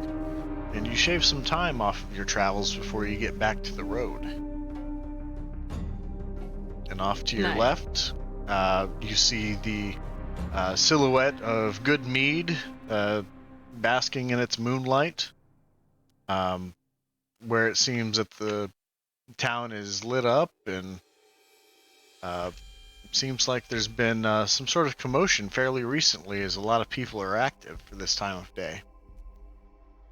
I wonder what's going on. You start to make your way into town, and you find some bodies left on the ground. You see villagers, and then you see a handful of armed combatants as you make your way into town. Well, I don't remember those being there. Me neither. Is this another ridiculous sacrifice? No, the Doesn't people of look Goodmead like sacrifice comfort, not people. Then clearly something is amok. Yes. Deep in it by the looks of it. The muck, that is. Perhaps our friends had troubles with the beehole that they were dealing with. Those beeholes can be treacherous.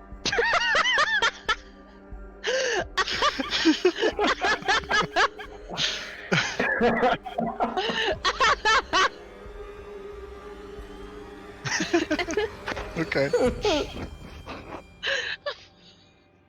So, where would you guys like to go? Well, probably to Olivessa's to show her what we found.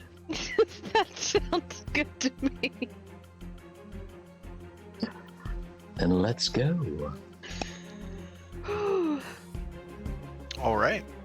And as you guys start to make your way towards Olivessa's at the lumberjack mill, you actually see in the street, walking in your direction, Vega, Eclipse, and Lysander.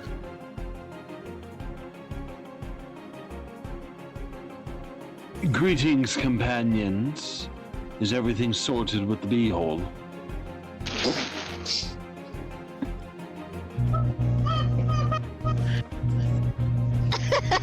Nick, I think your mic's buzzing again.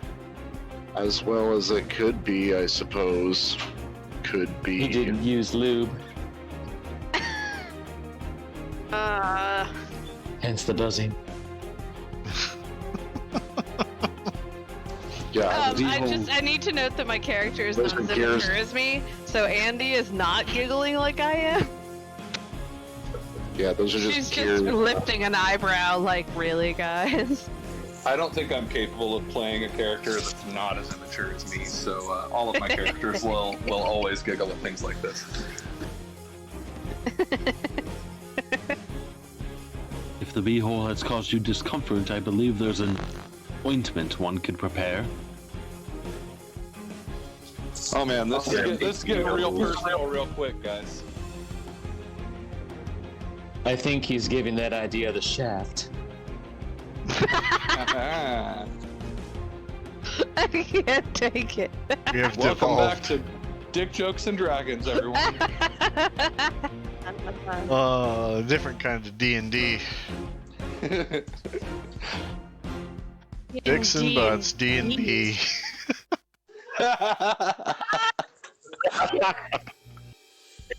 Well, with Plan I on the rails, perhaps we should move forward with Preparation H.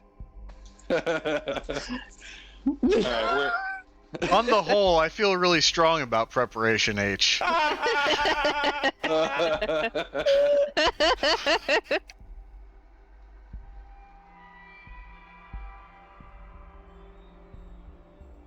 Okay. All right. All right, now I have to watch Austin Powers when we're done tonight. You're welcome. So was our question actually answered, or looking around this whole time?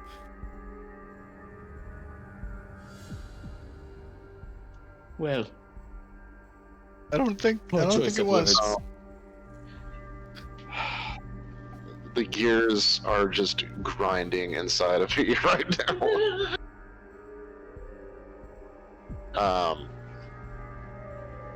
Yeah, the bees seem to be happy with their new accommodations. The bees you can actually hear buzzing around Lysander when he speaks. Is that bad? Yeah. Oh, A little God. bit. And what's Somebody else talk. the I'm gonna shut up. dead bandits? Yeah, there were bandits. We took care of them with absolute help from Shandar and his friends. Interesting. Shandar aided you, you say? Yeah, in a super big way. Actually, he was a fucking champ and a half. Kind of suspicious. Suspicious how? Well, I was a little bit suspicious with how did I word this before? How shiny he came out looking after all of it. It almost seemed like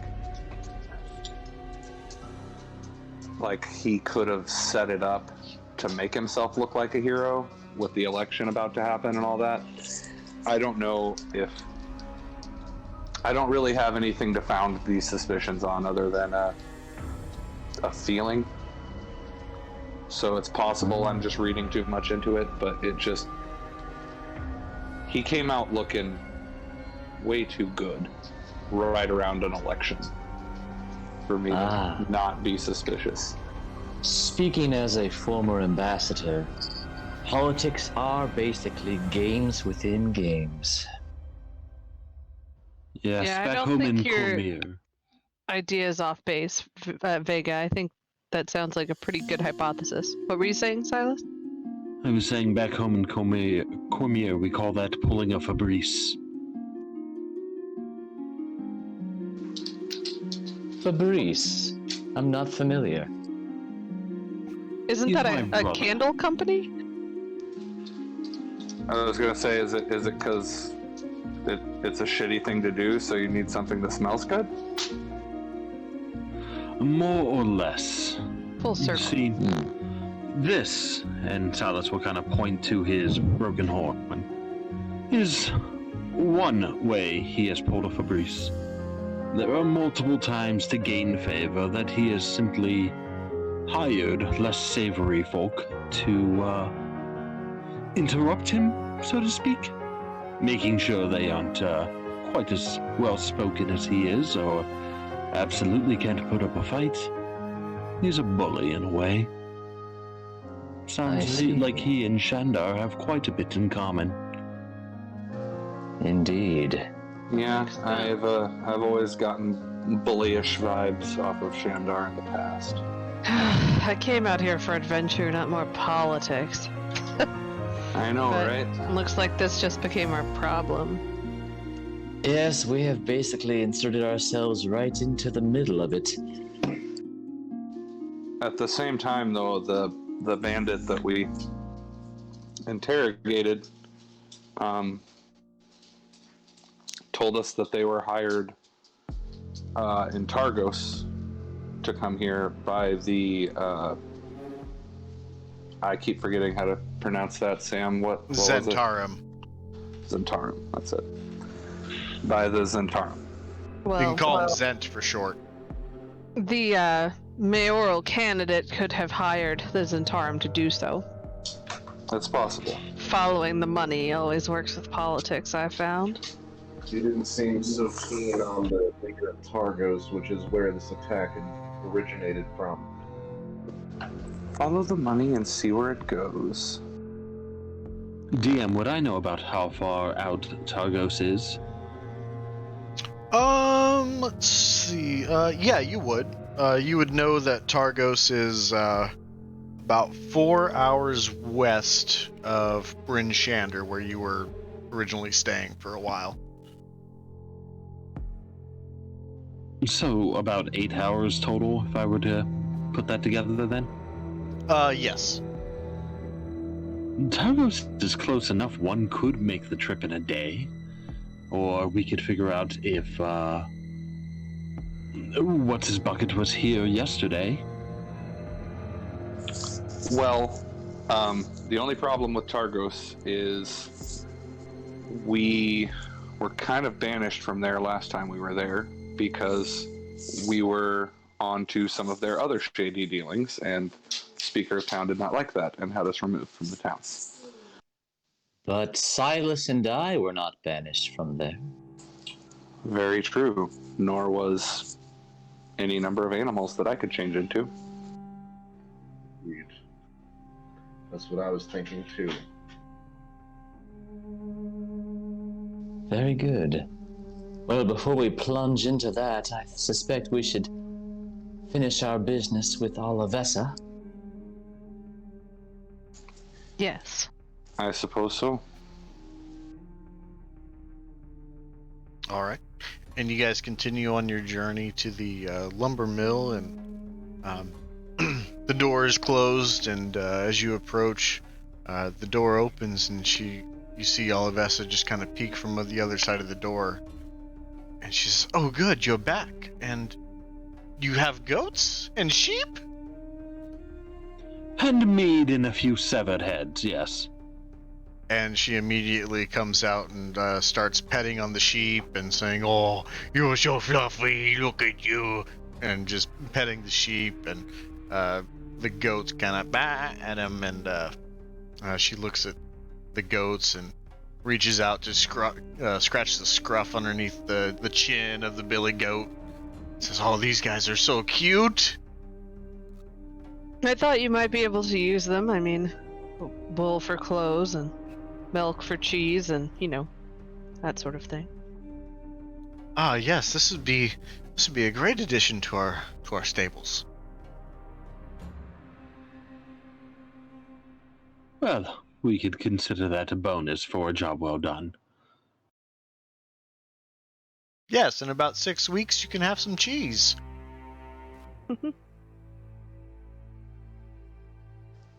I meant for you. You hired the right party. We managed to deal with, I believe they were Verbeegs? They had some of your... Yes. We did bring their mead. heads. And she looks at Silas and says, "Oh, yes, of course. Hiring the right party, yes, indeed." And then she kind of glances over to, once Andy says the word heads, and she sees like the scalp of one of the Verbeek heads kind of poking out of one of the barrels, and she says, "Ah, yes, I believe you. No, nothing to show here." Are you sure? Andy I could smirks. pour it out in the sand or snow. "Oh, no, it's fine. Thank you." And, quite timely, if I might add, given all that happened in town today with Xandar, you can use a little boost to your support base from what we found. Yeah, I don't... I feel a lot less secure about winning the election with this as opposed to what happened today.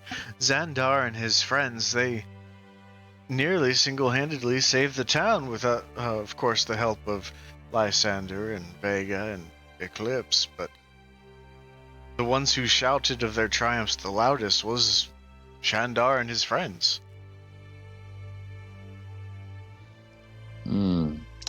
Well, don't count your eggs until they're hatched. Or your chickens. I guess eggs could be inside of eggs. Perhaps. Sound Exception. No. Indeed, no. good sir. Here we go. Vega, Oh, yeah? You're a smart one. Did it seem at all like Shandar might have been pulling his punches, so to speak? Above table from everything that was described, I'd say no. But Sam, did I notice anything that seemed like he might have been? That he was pulling his punches? Yeah, or that any of the bandits were. Make a insight check. We're gonna have that be as a reflection on the battle. Can do.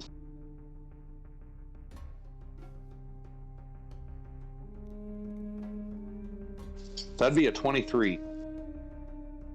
A moment in the battle comes to mind when the bandit captain was attacking Shandar. You remember distinctly that he had actually looked towards his weapon and glanced back fairly slowly back to Shandar before he started his swing. Kind of think maybe that the bandit captain might have been telegraphing his blows, or his potential blow. Telegraphing. I'm not familiar with that term. Giving a clue or Gotcha. like giving a clue that he was about to start a swing.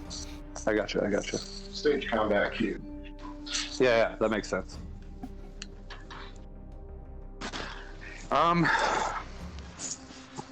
Then I'll say, well, I don't know about him pulling his punches, but there was a moment with the bandit captain that it seemed like he might have almost been tipping Shandar off to where his swings were about to happen.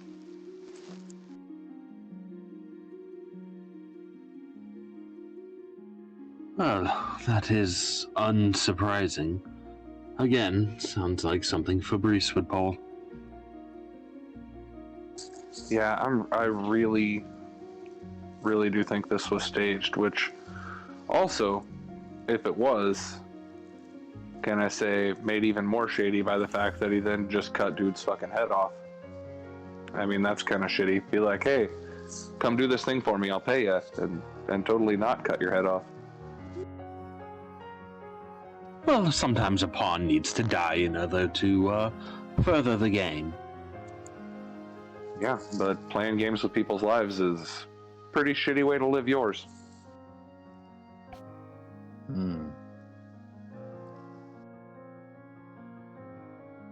Silas will remember that.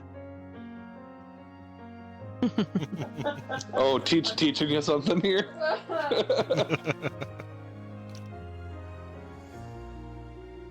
And Olivessa looks to you, and she says, well, thank you for doing this. And she says, look, I finished the barrels that you had helped me inscribe with the propaganda. And she pulls the door open and shows the Olivessa for Mayor barrels that are completed. And they look very nice. She's very good at her craft. She says, no, come on in and I'll fetch the reward that I promised. Very good. And she goes back into the back door of what seems to be like an office area for the lumberjack mill, or the lumber mill. And comes back with a bag full of gold and says, I collected from the tavern, or the mead hall, just about an hour ago, and before Shandar and his friends came in. I saw them going in as I was leaving, so if there was a time to confront him about any of this, it might be now, in front of everybody. I do love causing a public scene. I say we go for it. You have my support. I'll stand in the back with my warhammer. And Andy kind of tips her head to Silas like she's just giving him the reins. Well then, Silas will take the coin first, and then say, "Well, shall we head off to the tavern?" What and was go the meet, coin amount, Mick? Shandar? It was 350 gold total, and between the people that went to go on this task, it was divided by into 70. But with 3 more, that makes it 42 gold each, unless you weren't going to give the rest of the party some. Oh, I think we just had established from the get-go that we were going to share it with the whole party. Okay. So it'd be 42. 42 each would be plenty.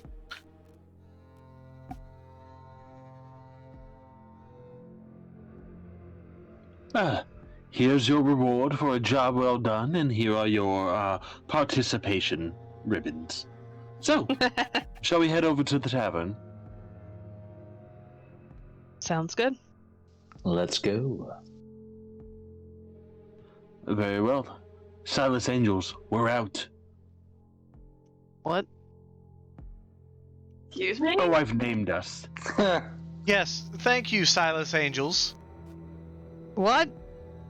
I'm gonna turn around. You are no, very welcome. No. The angels will No. remember this. no. Let's go! Can I be God. Archangel? And as we leave, I'm going to make it a point to look her in the eyes and say, "No, that's not what we're called. Do not call us that ever." All right. All right. So with that, I think that's a good spot to take our short 5 to 10 minute break. Before we get to the tavern, I might want to interject with something. Okay. So as you guys are making your way towards the tavern through town, Vega starts to speak. Guys, is our plan right now just to go confront him about this in front of everyone?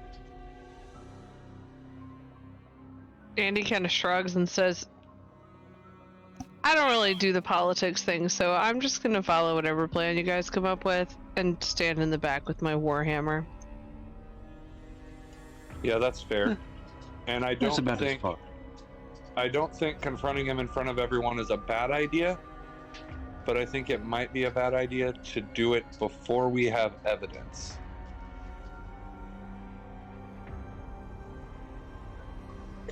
And Zizix will speak up here. So you guys think he's part of the Zentarum? I don't know if he's part of the Zentaran, but he might have hired them. Okay. Are you suggesting we go to Targos and find some evidence? Either that, or I can turn into a rat or a fly or something and go look around his room and see if I can find anything incriminating. That would be the quicker option. A good plan A. Yeah, I believe if we were heading to Targos, he would be elected before we even returned. Possibly. Also true. How soon is the election? The talk around town was by the end of the week, so we're talking like 3 days, maybe. Yeah, that'd be pushing it. We could maybe do it. It just depends on how long what we have to do takes when we get there. But it'd be. Or if there's storms. Yeah, also that. Honestly, I feel as though, again, politics aren't my thing. I feel as though it doesn't really take facts to destroy someone politically. Doesn't take proof. That's Just true. takes an allegation. That's true, but it helps. So I think it's worth at least checking out his room and seeing if I can find anything. Oh yeah. And if you can't, then we have some fun at the mead hall?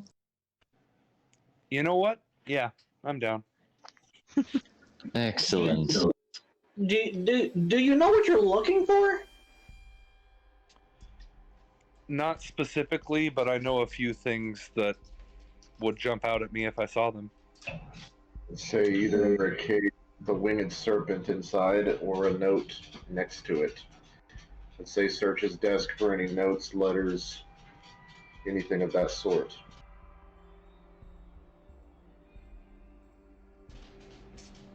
I can still read if I turn into a fly, Sam, right? Yeah, of course. You read things like 100 times over. Yeah, that's what I thought. I can just super read. Okay. Then I'm gonna vote we all walk towards his place. So that if anything happens while I'm in there, the rest of the party can at least hear the commotion and come help. Lek does that. Sure. All right. Sure, I don't mind waiting a little longer. All right. Well, let's head that direction. All right. And Vega and Eclipse, you know where Shandar lives, and you start to make your way towards that edge of town, and you see his very modest shack kind of nestled in between a few other homes, and you guys approach the front door with no lights on inside. Okay, I would look around. Is there still like public areas around here, or is this all housing? There's no shops or anything like that around in this area. You know that if you continue down the road, you get towards like a little like town square kind of thing, but that's like 80 to 120 feet away. Okay. Well, just hang out close by. Try and make yourselves look busy. If anyone asks, just say you were on your way to the town square and stop to chat for a minute or something. I don't know. But just keep your ears open. And I'm gonna go in there. All right. How are you entering the room or the house?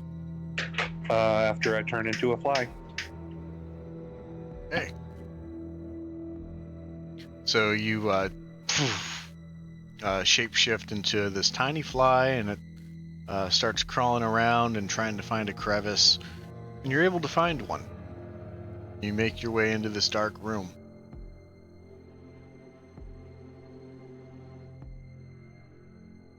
The moonlight filters in from outside ever so slightly to illuminate some of his living room decor. He has a few chairs and a dining table, and there's kind of mugs strewn about along the table, 3 or 4 of them.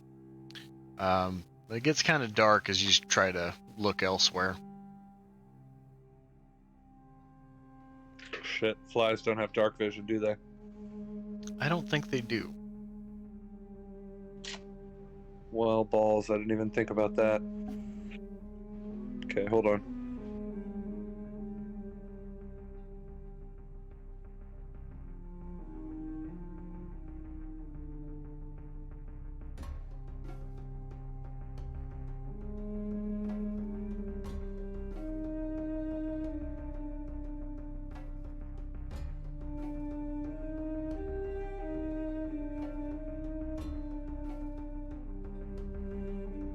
In the meantime, is anything going on outside of the room, outside of the house? Any discussions taking place?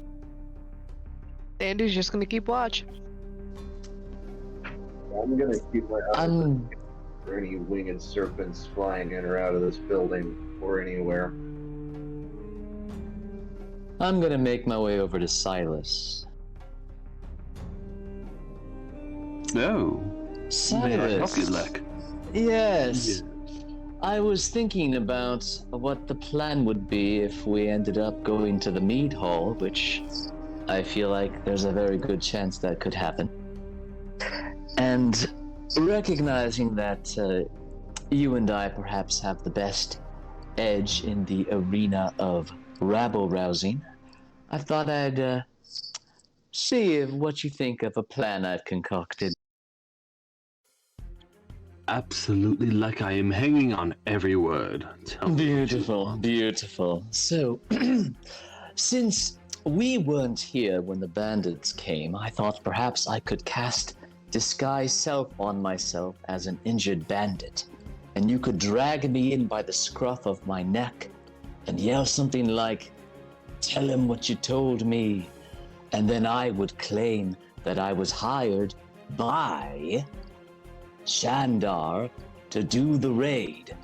And then, when everyone goes in an uproar, hopefully at some point you'll take me outside or something will happen to where I'll have a chance to change back before anyone can actually, do something unfortunate to me. And, you'll think of something to say that makes sense. And that'll be all we'll need to push the cart over the edge. What do you think? Is this conversation taking place where Andy can hear it? I don't think they disclosed that they were moving away from the party, so I would say it would be pretty open. Then Andy would nod and say, "That's a pretty good plan." Yes, I would say that would work out quite well. I am a little concerned that one of them may lop off your head, or Shandar may attempt, but it would You'll be have a worthy backup. sacrifice. I'm not going to Oh. let them take your head off. Oh, I thank you, but don't worry, I perhaps might cast Blade Ward on myself just to prevent that potential outcome, just in case things get a bit hairy. I'll take the necessary precautions, but I'm game. Well, sounds like we have a plan. Better than mine. I was either going to just accuse him wildly or try to charm him. Ah, yes. Well, very good. Backup plan, perhaps. Yes. There was someone in our village, the village idiot named Shapiro. He just threw wild accusations and eventually something would stick.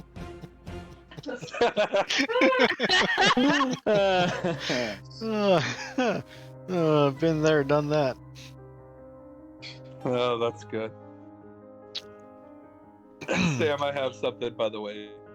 All right, and we make our way back inside the home of Shandar with Vega. Well, I had a question for you. The only fly that I can find a stat sheet for is a black fly. Yeah. And it says that it has dark vision for 30 feet. Oh, okay.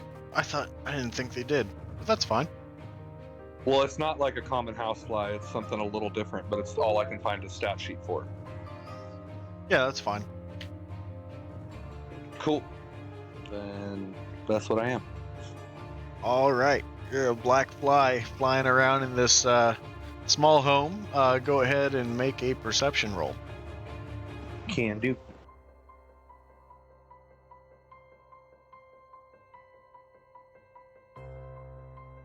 $13.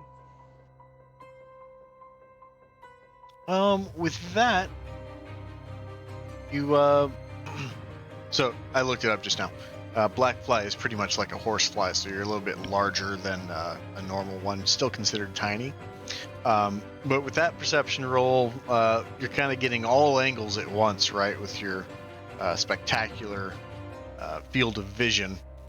And kind of glancing over, you see that there's really not much here. There's a few mounts of beasts that had been slayed hanging up inside of this inside of the living room. You see a few elk, and you see a pair of bear claws, and then you also see a smaller head of a deer right above the doorway to another room towards the back. I will check out that room. All right. You make your way over there, and you crawl in between a crevice between the floor and the door, and make a perception check for this room.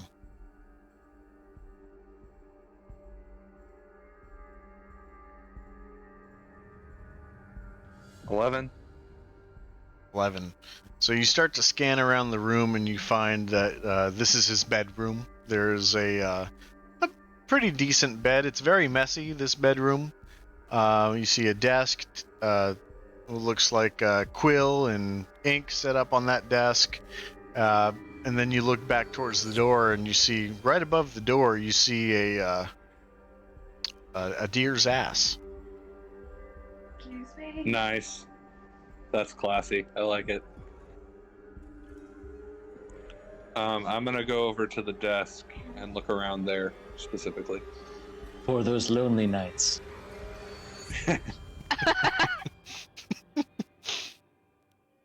Oh boy. All right. Go ahead and make an investigation check. Okay.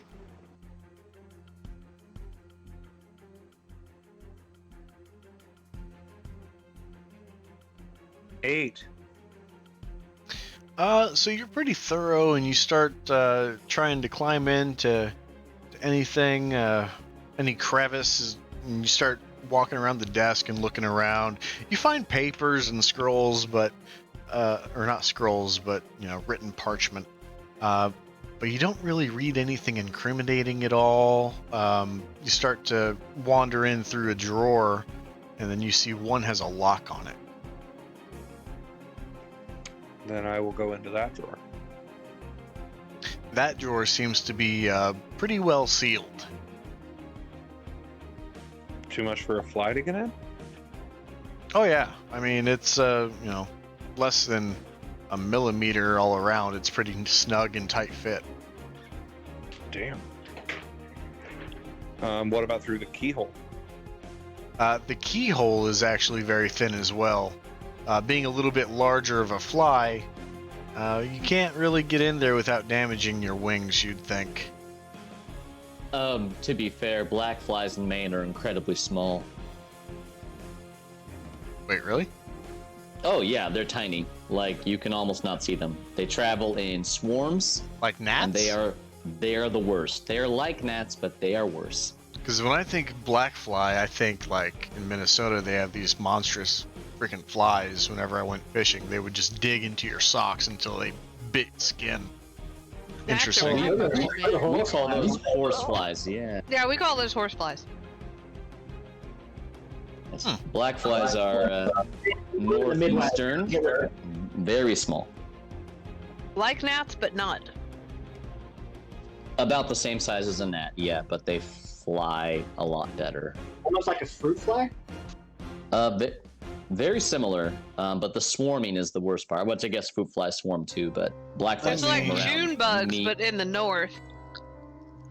All Or, right. sorry, love bugs. Sure. So, anyways, I digress. What I'm reading on the description for the creature is a black fly is a large but harmless insect that can be found anywhere there is filth and decay. So this instance of a black fly is more like a horsefly. Very good. Yeah, I have the same stat sheet that I just read that too. So,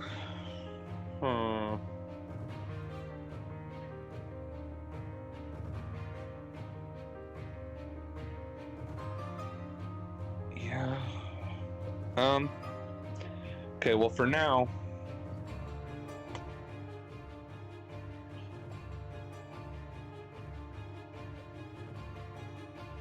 do I see a key anywhere? With that investigation roll, no, you didn't come across a key. Oh yeah, that checks out. Okay, looking at the opening, is there something I could change into that would be small enough to fit in there?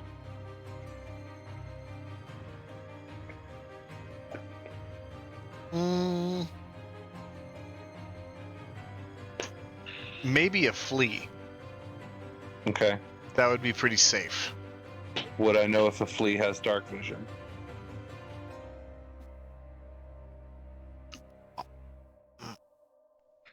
I can look it up if I would not know. I'd be really surprised if there's a flea stat block. I'm gonna find out. Hold on. I found one for Pathfinder, but it's a giant flea. They gave them dark vision. Yikes. Okay, I'll give it to you. Awesome. Have we had a short rest since our combat? Yeah, you would have. Cool. Then I still have a wild shape to use, so I will use that to turn into a flea. And I'll Okay. hop the fuck in there. All right. So you make it inside of this drawer, and you see that there's one paper that is folded up. It looks like an envelope of some sorts. And then you see a few coins kind of scattered about. And then you also see what looks like some sort of circular thing wrapped in paper with a string coming out of it. It's quite large. Can I try and figure out what that thing is? Yeah, make a intelligence check.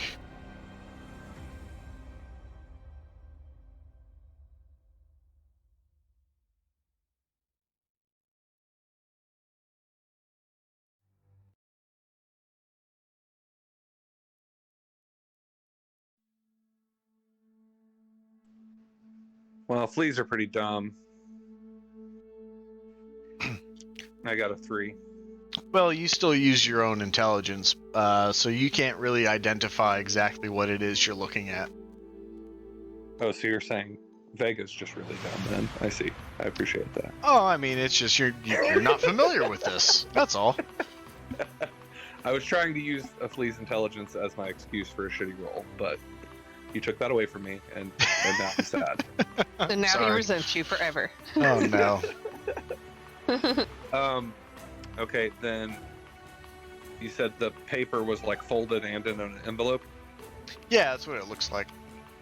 Can I crawl into the envelope and into the folds and see if there's words I can make out? Yeah. You can certainly crawl into this envelope, and then you maneuver your way down into the parchment and nestle yourself between the fold and the paper. It seems to be folded 3 times. So you can read the front or the top of the first third, but because you're so small, you actually have to run across the paper, be able to read a sentence, and then run back. Nice. And then read. And it looks to be written in Dwarvish. Which I don't fucking speak. Of course. God damn it. At least I don't think I do. Let me double check. I don't think I do.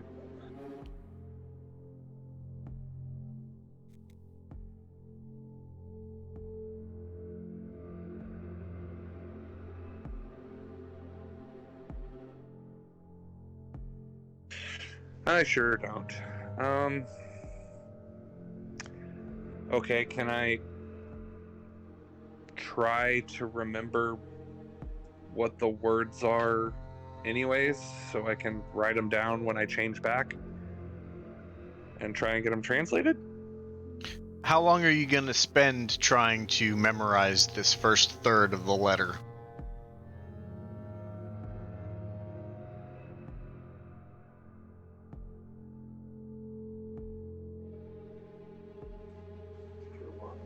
How long can I stay in wild shape? I believe it's 30 minutes. No, it's like an hour or 2, I thought. I'll spend as long as I need to get it memorized as much as I can. This is important. In the meantime, outside, some time passes. 10 minutes go by. 20 minutes go by. Not a sound coming from inside. What would you guys as the party like to do after 30 minutes? Well, Vega has perished. How truly, truly sad. He's gonna say, maybe we should go check on him. Give him a chance. I think he can do it. He's just a small little fly thing. Well, I think at this point, if we're trying to get this man removed from power or avoid power, then subtlety might not be the way to go. Does anyone want to break down the door and perhaps we can just rummage. Why do we have to break it down? Can we at least check if it's just open? Could blame it on the bandits. Or we could be a little bit less, more inconspicuous. Street. Or try not to, bring attention to ourselves. Yeah, I would agree with that. I'd rather pick it if it's locked. Can anyone And then- get pick locks? Zizix will wink at Andy and say, well, good thing you know someone that can pick locks. Andy grins at Zizix and gestures to him to Cyrus.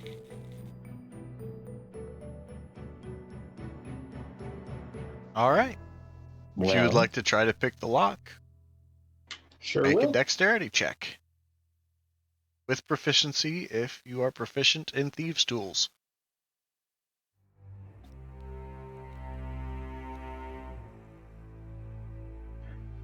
See, I don't like people. Here.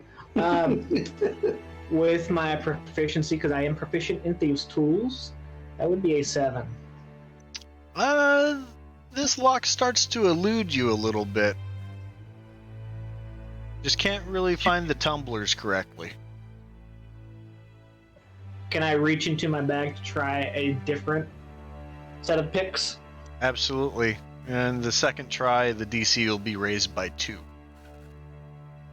I would like to place a hand on Zizik's shoulder and just be like, just know, even if you may have failed miserably this time, I do believe in you, and I would like to grant him inspiration. This, like, backhanded Yeah. inspiration is, I'm living for this. I'm gonna keep watch while he does that. Yeah, absolutely. So what does that actually do? So you roll your dexterity to pick the lock, and then you add, what is it, a D6 at your level? Yes, it would be a D6 if he wishes. And then He you has it add for 10 minutes. I just get a 1 time, right? Yes.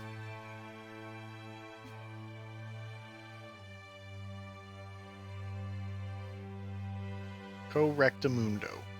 So that would be 14. You get further along on the lock, but then when you hit the last tumbler, you hear the sounds of the 4 other ones starting to reset. You have to start over. And then Zizix will just hold up his hand. Hey, hang on, I got it. This one's just got something weird. And he'll try and get another lock pick out of his pocket. All right, you can make another try.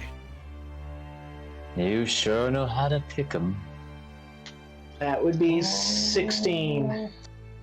Unfortunately, you find yourself at the last tumbler again before it resets, as the DC increased on the 3rd try.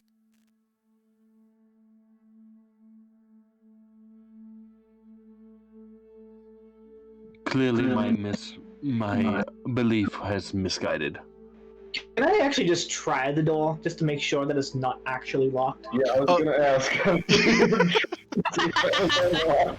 No, you spending time picking the lock, you felt the tumblers, so you know for sure that it is locked.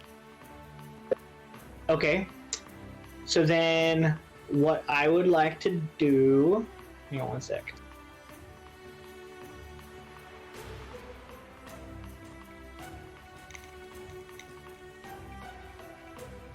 Okay, I'm going to cast Unseen Servant on the other side of the door. It has to be within sight, right? Nope. Just unoccupied space. Yeah, okay. And I'm going to command it to unlock the door from the other side.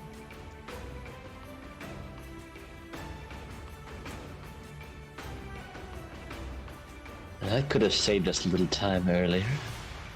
Well, I said I didn't think about it myself. I wasn't going to just, like, visibly cast a spell, I guess. Like, Zizix is going to pass it off like he actually did pick the lock himself. So, posterity's sake, I would rule that you would have to see the spot to be able to cast him into that vicinity.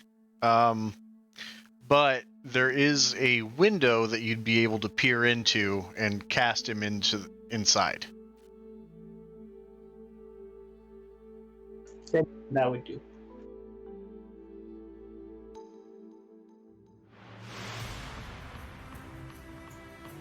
And then ask for it to unlock the door from the other side. Okay. And within moments of casting the spell and giving the order, the door is opened. See, guys, what did I say?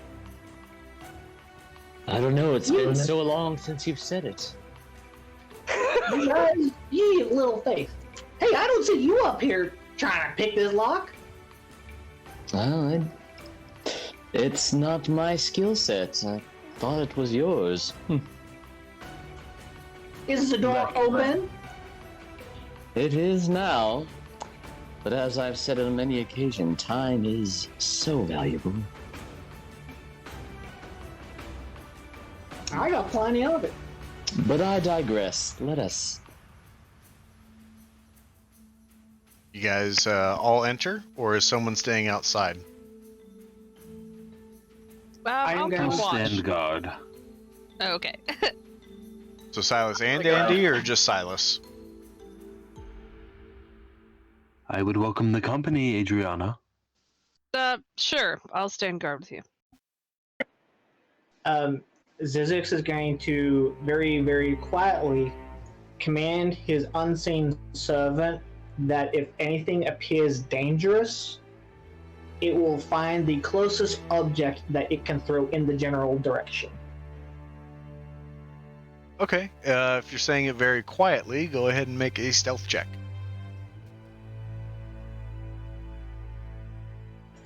I swear this D&D Beyond dice is broken today. Uh-oh. I got an 8. Let's see. So I believe everyone in the party except for Carcass heard you.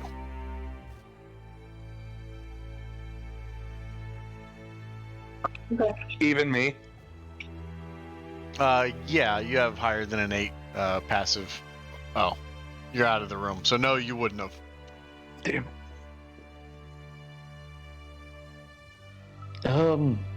Good plan. So, as everyone except for Andy and Silas enter the living room, you guys see that there is a dining table with a few mugs strewn about, a sitting area, and a hearth that is unlit. You see the mounts on the walls of various animals and creatures, and you see the one back room with the small deer mounted overhead.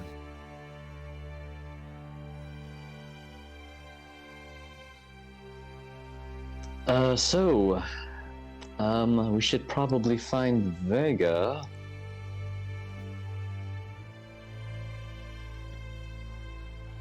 Sam, are there lights on in the room? No lights.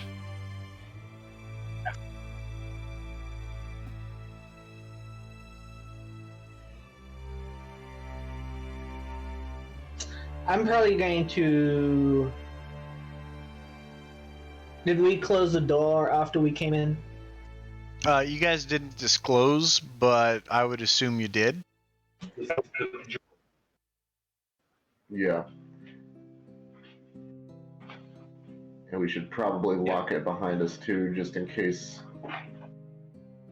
Maybe. Do we even know the right room? Lex starts making fly noises. This is gonna quietly whisper, Vega, are you still a fly? And Lex like, I don't know how a fly sounds. Nope, that's an antelope.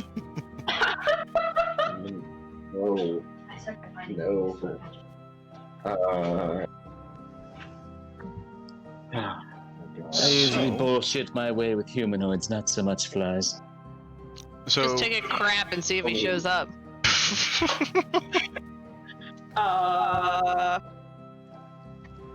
I'm gonna turn to Lex. We're investigating inside this house and ask him, tell me, Lex, I couldn't help but notice I haven't gotten a chance to ask about your eye. I feel like it can see things that common eyes cannot. Yes, you could say that. As I mentioned before, my purpose for being this far north is to find certain artifacts, and let's just say my eye helps me know when they are around, but beyond that, it doesn't really do too terribly much else. Zizix is going to interject into this conversation and kind of whisper, guys, we're in the middle of the bad guy's room? Is this really the place and time for this conversation? I'm gonna turn to him. It's exactly the time and place for this conversation. Oh, right. You want to know if I can see X-rays, because those exist in this universe, right? But not seeing X-rays as much as having X-rays. Anyways, right, no, I can't see through anything with my eye, if that's what you're asking. I just have simple dark vision, that's all. Well, I didn't know if you could see magical auras or magical items with it. Or if you possibly might have a spell to see those sorts of objects. Ah, yes, yeah, you'd think, given my, my dispensation, I would have such spells, but I don't.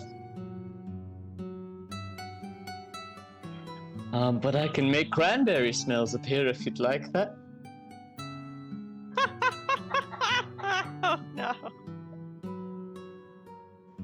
Yeah, that might not be this may not be the time or the place for that particular gift. But Very good, I'll stow the Cranberry Blessing then. I'm gonna keep looking around then. Carcass, what are you doing during this time? Oh, I'm very confused as to why we are not running further away after what we found, but because we are missing vegetable, I'm just going to yell really loud, "Vegetable! Vegetable, we cannot find you, where are you?" Let's shush him. Shush, shush, shush. No. We'll find him, but we have to be quiet while we're in here. Yes, I will find him and I will yell louder, "Vegetable!" How about you go outside with Andy and Silas, and we will find Vega and bring him out. Oh, no, I don't know that I want to go out there with Silly. He picked up the metal pieces, and they might be able to find him now. He had them in his hands.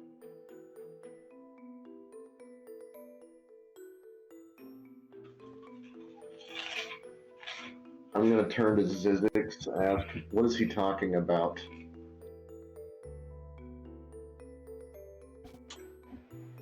Zizix is going to shrug, because he doesn't know.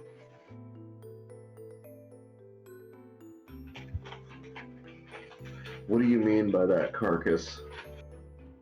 He picked up the metal pieces that he found, and I had to slap them out of his hand because they might come and find him, and then they would find Carcass.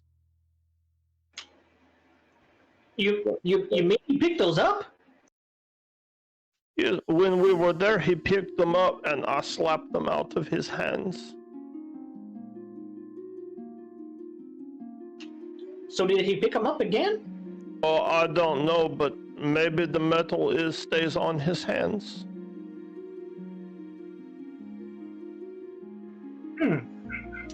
What Okay. metal are you talking about?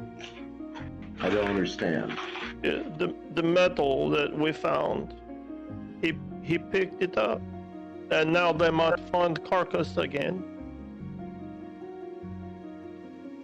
Allow me to help fill in the blanks for you, Lysander.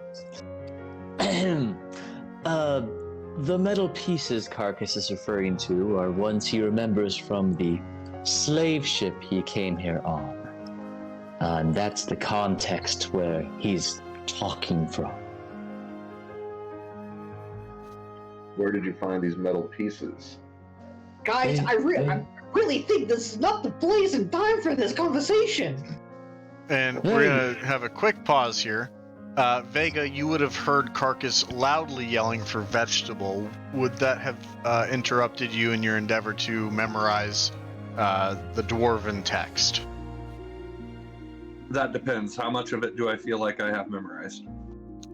Maybe the first 2 lines. Actually, let's make that dependent on an intelligence check. Okay.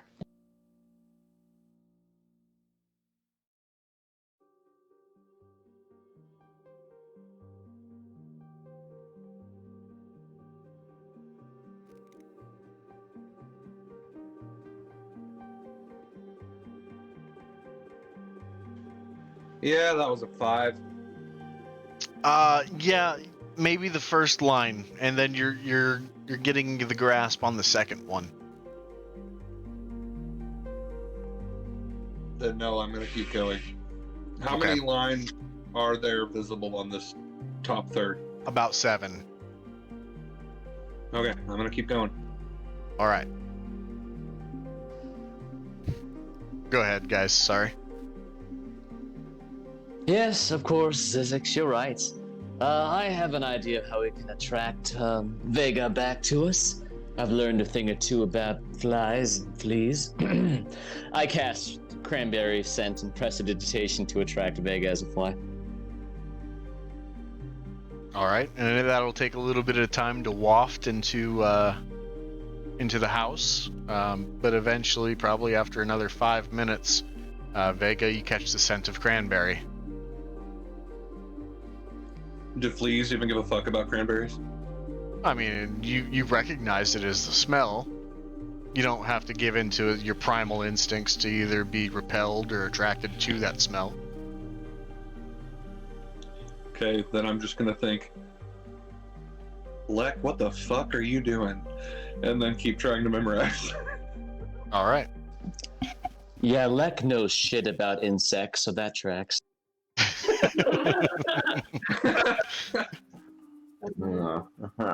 I mean, also, I'm a flea, not a fly like you think I am. Like I said, shit about insects. Zizix just wants to investigate the room to see if he can find anything of note. Sure, go ahead and roll investigation.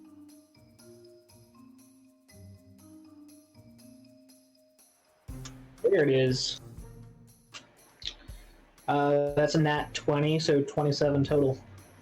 So you start kind of disheveling around in the area of where like his kitchen is, and you open up a few pantries and start looking for either Vega or just anything interesting, and then come across it. See this thing wrapped in a very light cloth, ever so delicately. Pick it up, and it hits your nostrils, and you open it, and it's a piece of chocolate.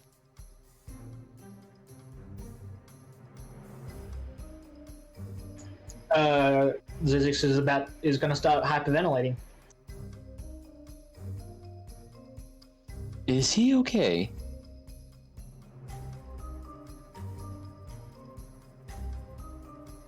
Zizix, what have you found?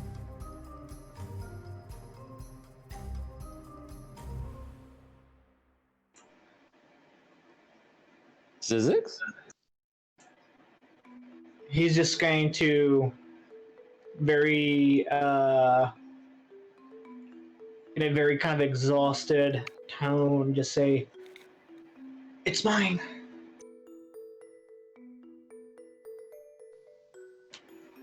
Wow. Lex going to try and get a closer look. Oh, and Zizix is gonna swat at him. Easy. I just want to see what this is all about. Stop ground at this point. Zizix unleashes a voice deep from within him. Get away! This is my breakfast! Lex recoils. Precious. Lysander, what is going on? You can never tell with him. This much I have gathered on my own. Your answer. But I am gonna try to look and see what it was as well and approach Zizix. Hey, Zizix, what is it? I'm not gonna take it from you, just what is it? You can tell me. And Zizix is gonna like just scurry to and put his back to the wall and put it in his pocket. Or in his bag. Mm-hmm. And he's just gonna repeat, it's mine. It's fine. It can be yours. We're not gonna take it from you, but what is it?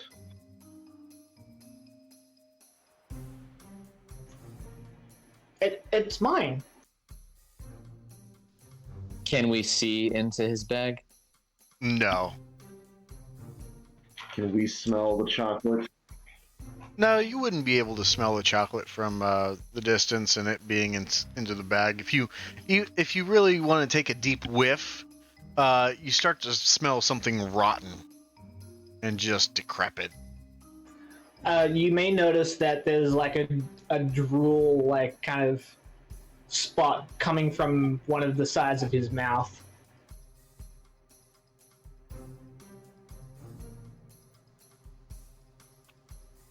Can I do an Arcana check? No, you wouldn't really find anything with one of those. Okay. Okay, well, Zizix, this is not the time or the place, in your words. Let's continue investigating, yes? Oh, but of course. Very well then. And Zizix will go about looking for more. If he found one, he's probably thinking he can find some more. All right, and you continue searching in that area for the next 5 minutes or so. Where's everyone else looking? Carcass, Eclipse?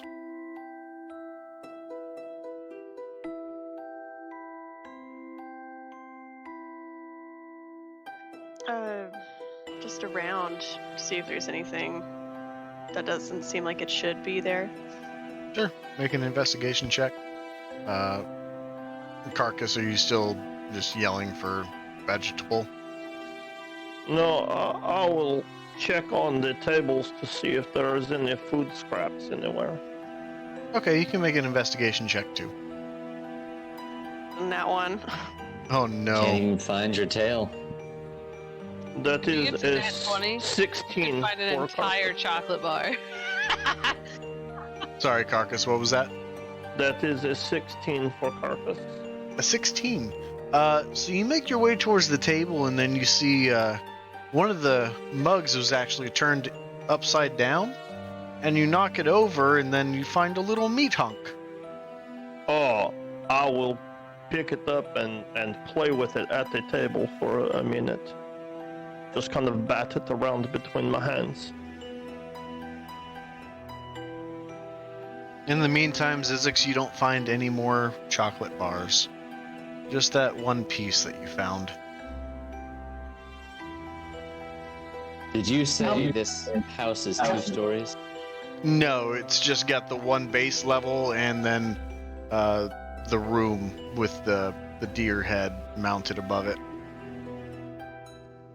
And which room are we in? You're in the living room, the main room. All right, I'm going to head into the other room.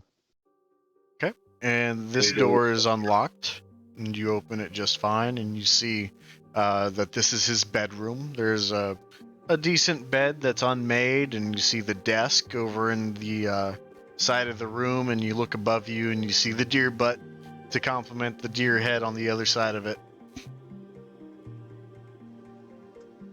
I'm gonna stare at the deer butt for 5 minutes straight. Okay. Roll perception.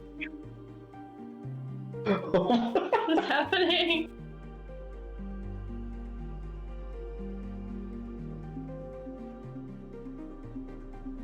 Ten. That's just enough. As you stare into this deer butt, you catch a glimmer of something shiny just below the tail. Oh no. Now that's what I call getting some tail. I reach. I'm assuming when you say under the tail, The tail I'm is getting upright. It's in the butthole. It's close in the to it. butthole. Yes. I'm going to try to grab the shiny by the butthole. And you pull out a key.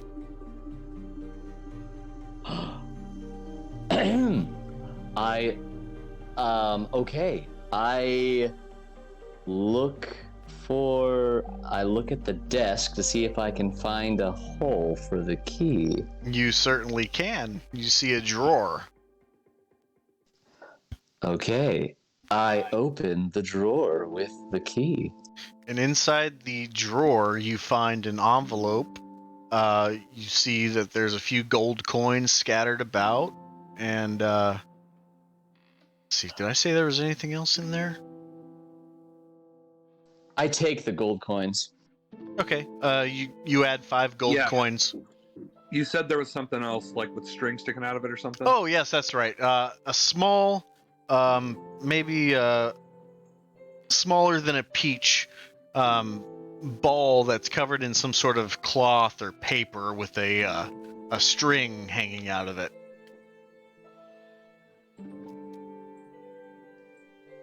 Would I know what this is? Go ahead and make an intelligence check.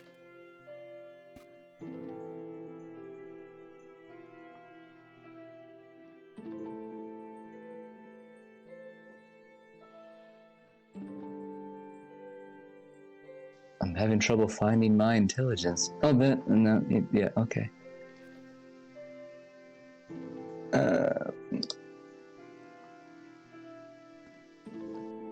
Oh, that was a save.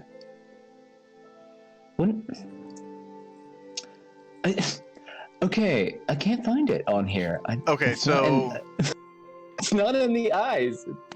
Inside intimidation investigation. Oh no, so it would be right there, here. where it says your skill. I'm an idiot. Yeah, you just click on the box with your modifier. There you go. That wasn't much better, but found it. 9. Yeah, you don't recognize it either. You're not super familiar with what that could be. Okay. After hearing no voices in my head about it, I leave it alone. All right. I pick up the caper that was in the drawer. And Vega, envelope, you feel the very earth around you start to move, and No. what would you like to do in that immediate reaction time? Try and hop somewhere safe, I guess. I don't know. Okay. Okay, Andy, what would you like to do? Andy is in Lek. Oh, sorry, Lek. Righto. Apologies. Not to worry. Surprisingly, hasn't happened that many times.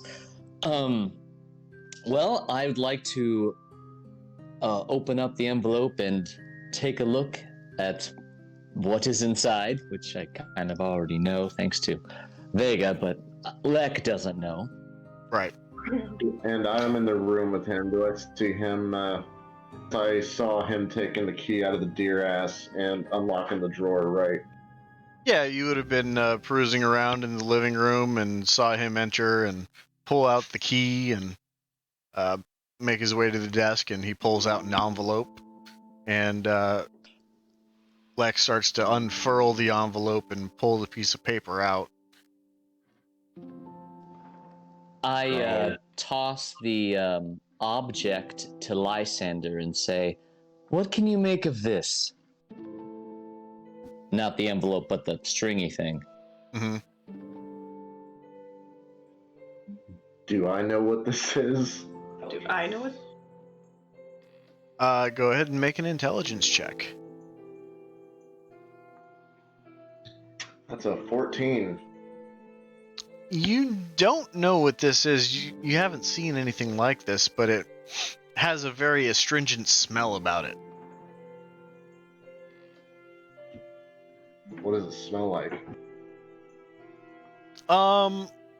It definitely smells, well, whenever you get a whiff of it, it kind of it would make your nostrils pucker, if that makes sense. Maybe like some sort of chemical.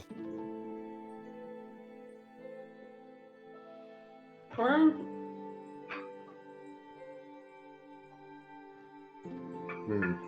Nope. Can't say that I know what this is. All right, well, can you read Dwarvish? Question. Yes. I can. Ah, well, I cannot. So I hand the envelope and its contents to Lysander. All right. And I will read it out loud, quietly. So you open up the envelope and you see that there's a small bug on the top part of the piece of paper.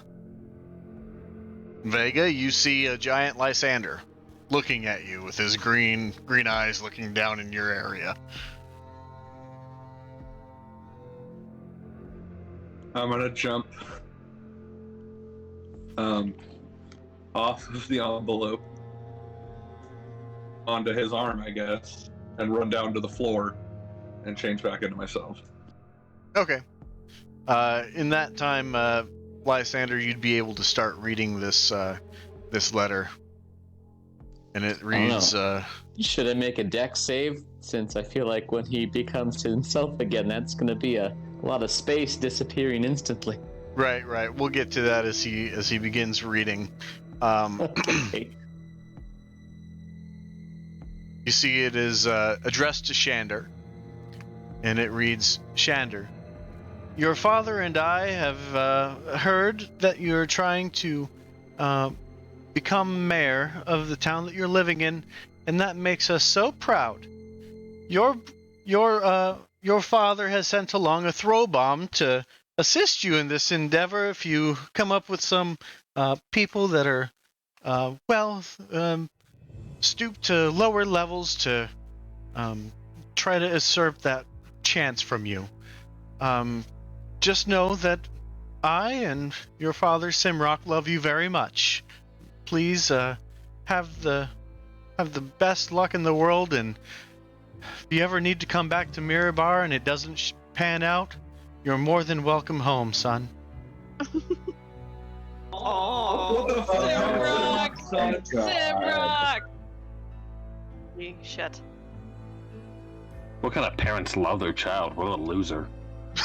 Dumb. Says who?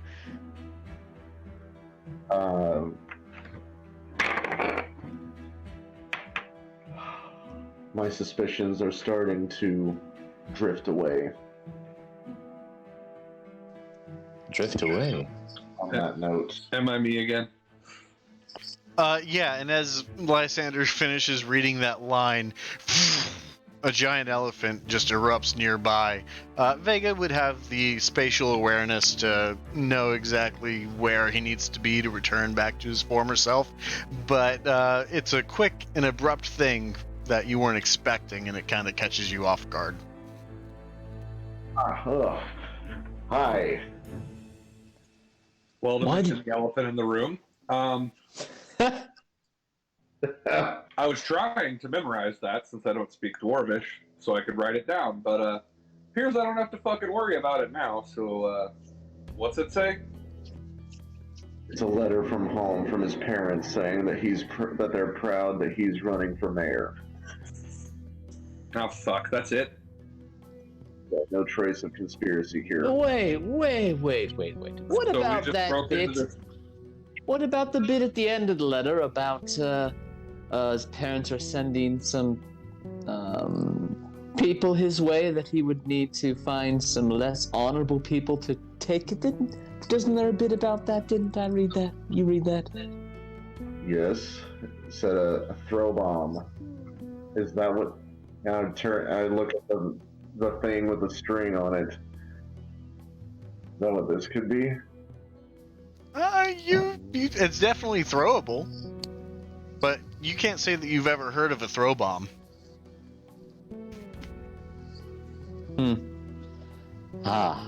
Forgive my ignorance. I did not realize that's what a throw bomb was. I thought it was another word Lysander for a can't. cabal or something.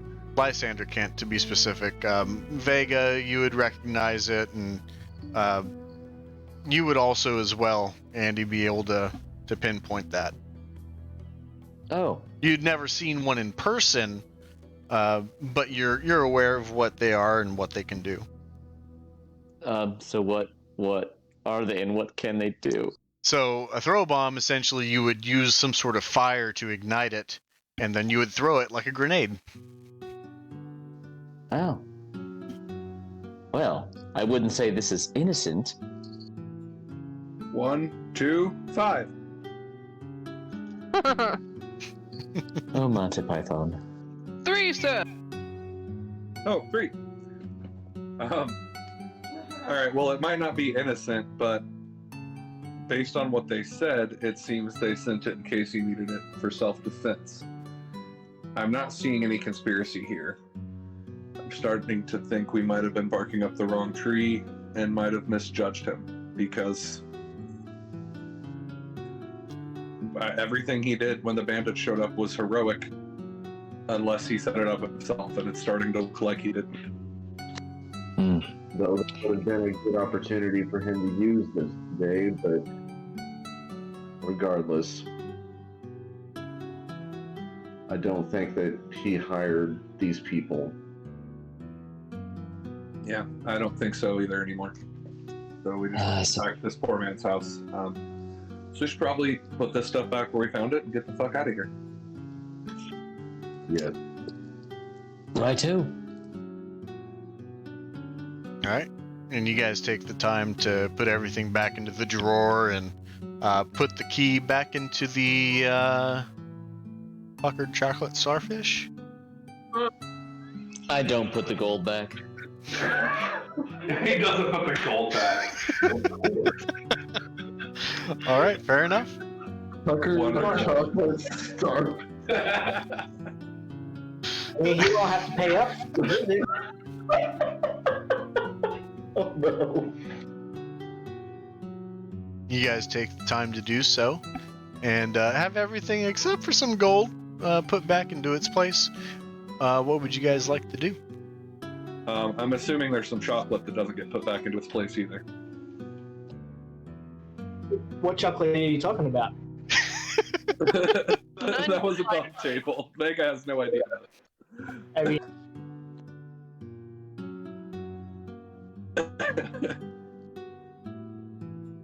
All right. Are you guys making your way out of the house at this point? Oh, go ahead. Sorry, I was just gonna say let's make sure that the door gets locked behind us too. If that unseen servant can still do it. I guess I don't know about that, but Cat, leave me alone. Good kitten. Meow. He's up here hopping on me for attention. So, the unseen servant still there. Will be able to lock the door behind you guys as you make your exit. Easy enough.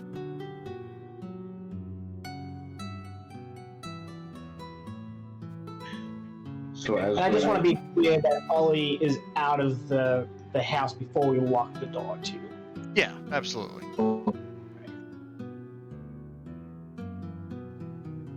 So as we exit and reconvene with Andy and Silas outside, I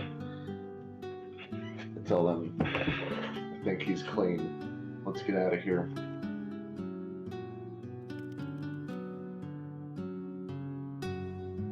All right. You found nothing.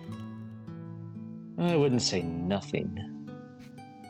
I found a letter from his mummy and daddy about how proud they are of him, and they sent him a throw bomb, just in case things got out of hand. But he has not used it, so that's all we found. Damn, would I know anything about throw bombs? Yeah, make an intelligence check.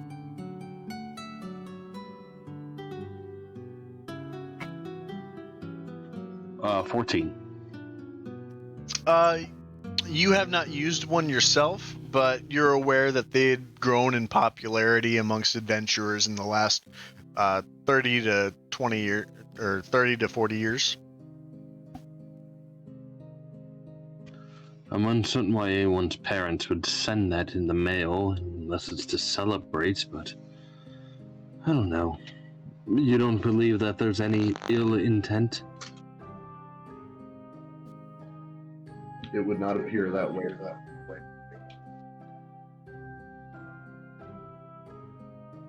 Well, perhaps we should just leave this place in our back pocket then. Let's see. Just because there's, I think, a little bit of metagaming here, and it's unintentional.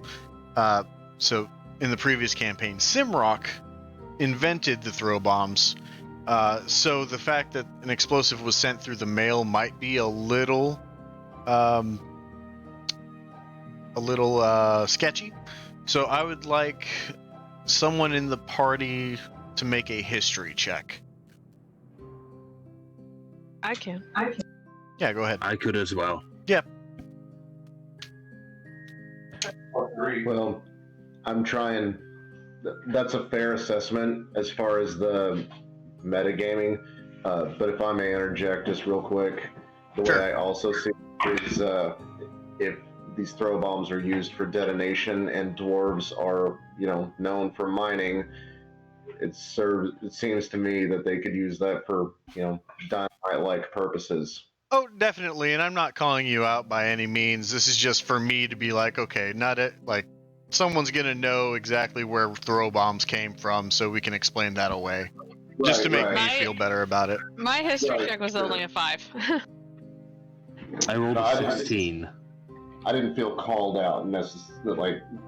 No, that's not what I was trying to say either. I'm trying to make it make sense in the scene here. Okay. Okay. If it helps, I got a 20 not natural on my history check. You and Zizix for sure know that throw bombs originated out of Mirabar, and the original creator of said throw bombs was named Simrock. And I think, Silas, you would also pick up on that. This also has history in Luskan, so he may have heard of the myth, or not the myth, but the legend of throw bomb incident on the bridge. On the bridge. Yeah. That's actually probably accurate. Plus, he would have perhaps known Uric with his tea shop from there too. So. Yeah, that's possible. Nice. At least been aware of it. Des, who still looks like herself. Anyway, moving on. So would one of those coming through the mail, would that be kind of a suspicious thing then? Well, knowing that the letter was signed by the parents of this individual who were named one of which was named Simrock, you would be aware that he is the creator of throw bombs, and this would just be a way to help arm his son. All right, got it. Also above table, it's a very Simrock kind of thing to do. Yes, true.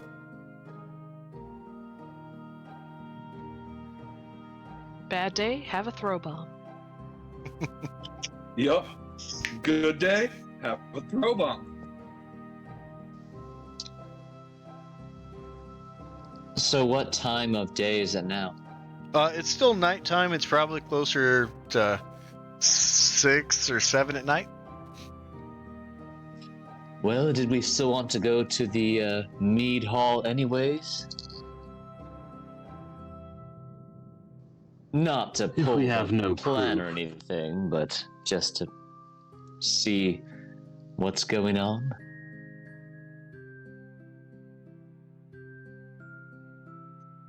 I'm fine with it. I think rest is in order. I would love to rest. Yes, I could use some myself.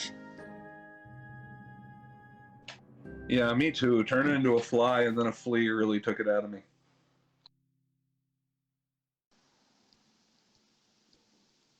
All right. And you guys start to make your way through town and find yourselves inside of the mead hall where Shandar and his compatriots and a good majority of well-abled bodies in town are continuing to drink and celebrate the successful defense of the town. And as you guys enter, it becomes quiet, and Shandar looks to the doorway, and he says, "Ah, there, the other half of the defense, Vega, Eclipsa. Welcome, have a drink on me." And the bar cheers in unison, and they have fiddles playing, and there's a real jovial mood about this event. I hate fiddles. After he makes that announcement, I'm gonna interject and say, "And Lysander, he yes, was also there and helped." Lysander, I apologize. Your name just slipped my mind. I've had a bit of mead. It's okay. 'Tis well earned. And the barkeep comes rushing over to you and brings you all glasses of mead and says, "On the house, thanks to Shandar." And as he says it, the whole mead hall starts to cheer in unison again, and it's just a really lively and good environment right now. Everyone seems to be on a high. Hell yeah. Is all of Vessa there? She is not.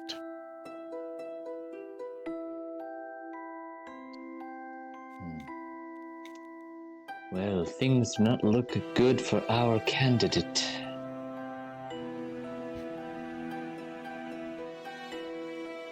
Perhaps it doesn't matter. Perhaps you're right. Well, I mean, we did get a job out of her, so yeah, still gains were made. And bullies can make fine leaders until someone cuts their tongue out. Indeed. And some of Shandar's compatriots, they make their way over towards you, and they raise the glass and say, "Cheers to a safe and secure good mead." Yes, cheers. Cheers. Cheers. And as you all raise your glass and cheers together, Lysander, you spot a tattoo on the forearm of the half-elf with the greatsword.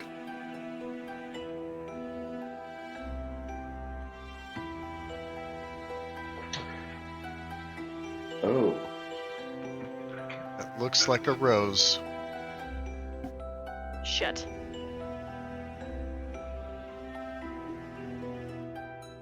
Who was the half elf? He was the one with the large two-handed sword who is friends with Shandar. Uh-huh. Upon seeing that, I'm gonna lean into Lysander, and I'm gonna whisper, it seems maybe one of his friends might have made this happen for him, with or without his knowledge. Oh, if I saw it. Sorry. Let me check. I was on hear Lysander for his pat. Yeah, you would have caught it. You would have caught it. Let's see. No. No.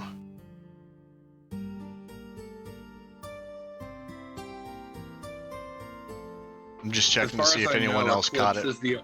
As far as I know, Eclipse is the only other one who would recognize it anyways, because it was the three of us that were here and saw it. Andy would have also noticed it with her passive perception. Do I know what it means? No.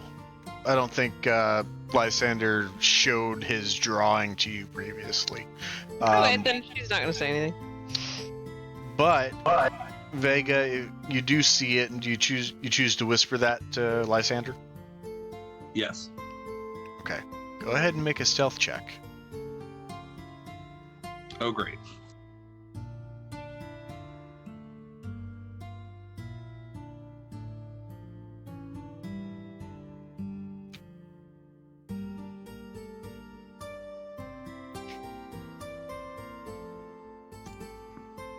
Yeah, let's just say everyone heard me. What'd you roll? 4.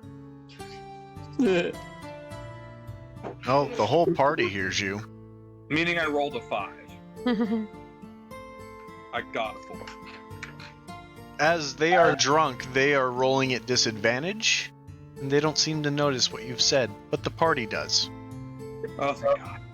So Zizix is gonna catch his attention and say, tattoo? I didn't mention the tattoo. Oh, you didn't? I'm No, sorry. what I said was, it seems like maybe one of his friends might have made this happen for him, with or without his knowledge. Oh, my apologies. No worries. I said it a while ago.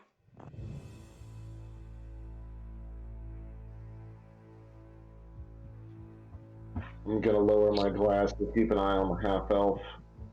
Sure. If possible, Silas would like to approach Shandar. Yeah, absolutely. He's drinking away and enjoying the company of his friends and the commoners of town, and he sees you approach and says, "Oh, I think I've seen you during the sacrifice to Oral, and we were all holed up in here." Yes, I did arrive around that time. It was quite frigid, to say the least. Well, I admire your sacrifice. It's a lot warmer now, wouldn't you say? I would. A bit of me through us and more on the way, from what I understand. It's wonderful. I must say, I've heard a tale of how you deftly maneuvered against those bandits. It's quite impressive. A bard like myself could tell plenty of stories with that. Oh, you're a bard. Well, yes, absolutely. If you choose to tell the tale, I would be very happy to hear my triumphs reign out through history. I would love to know every detail about how this triumph came to be. Every detail.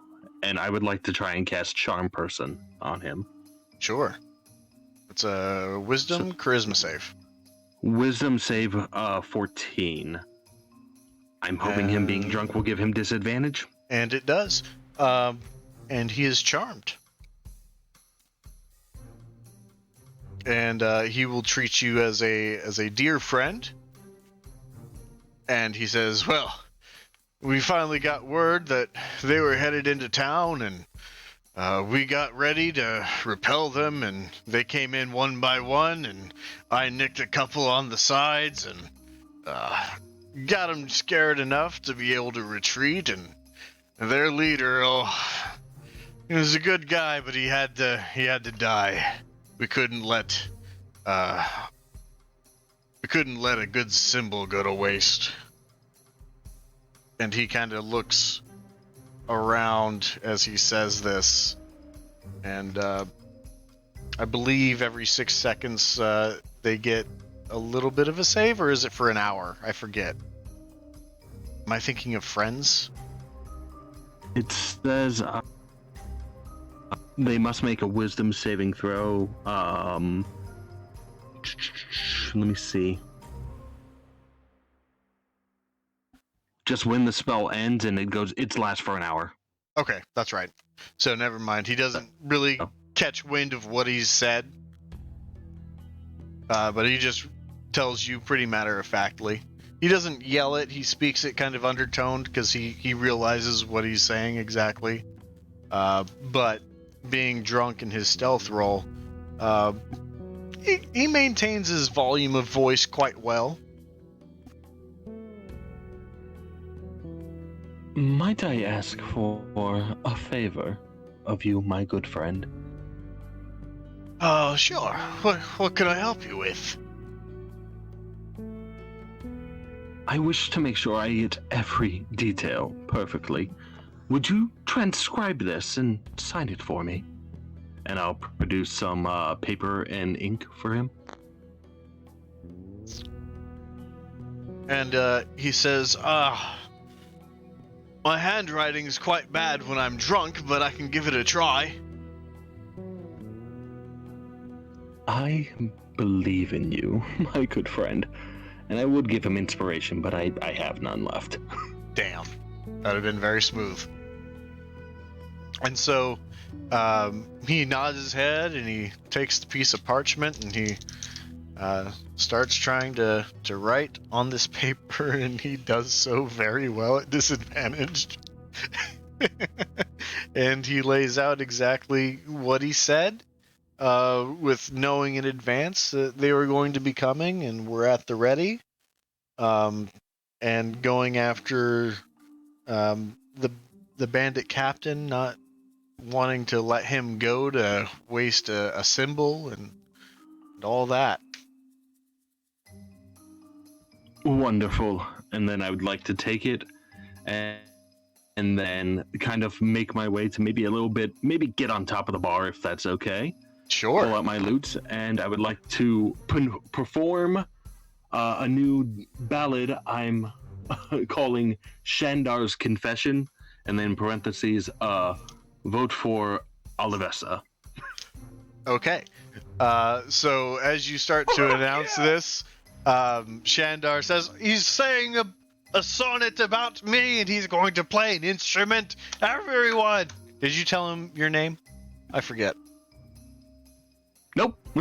Okay.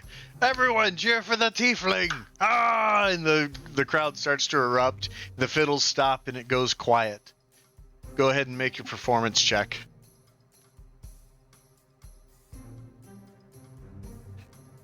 That's an 11. Any chance I can get advantage because everyone's drunk? Yeah. Everyone's drunk. Do it again.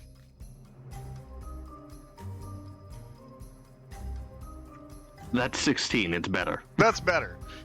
And everyone starts to initially just cheer along and having a good time and bouncing their heads back and forth with the strum of the lute. And then it starts to get quieter and stiller. Except for Shandar. He's having a blast. And he's just cheering and swaying at the top of his lungs. And everyone starts to look his way and stare at Shandar. And then he kind of looks at everyone, and his friends start to slowly make their way back towards Shandar. And one person in the bar says, "What the fuck is this? Is this true?" Oh, it would be. It came right from the dwarf's mouth and across the devil's tongue. And everything's completely quiet at this time once you finish the whole thing.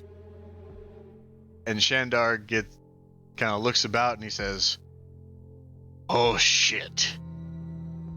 And that is where we're gonna be, where we're ending tonight. God. Nice. Well played. Amazing. But for now, thanks everyone for joining. I've had a lot of fun. I hope you did too. We'll catch you guys next week. See ya. Good night, everybody. Night. Good night, everyone.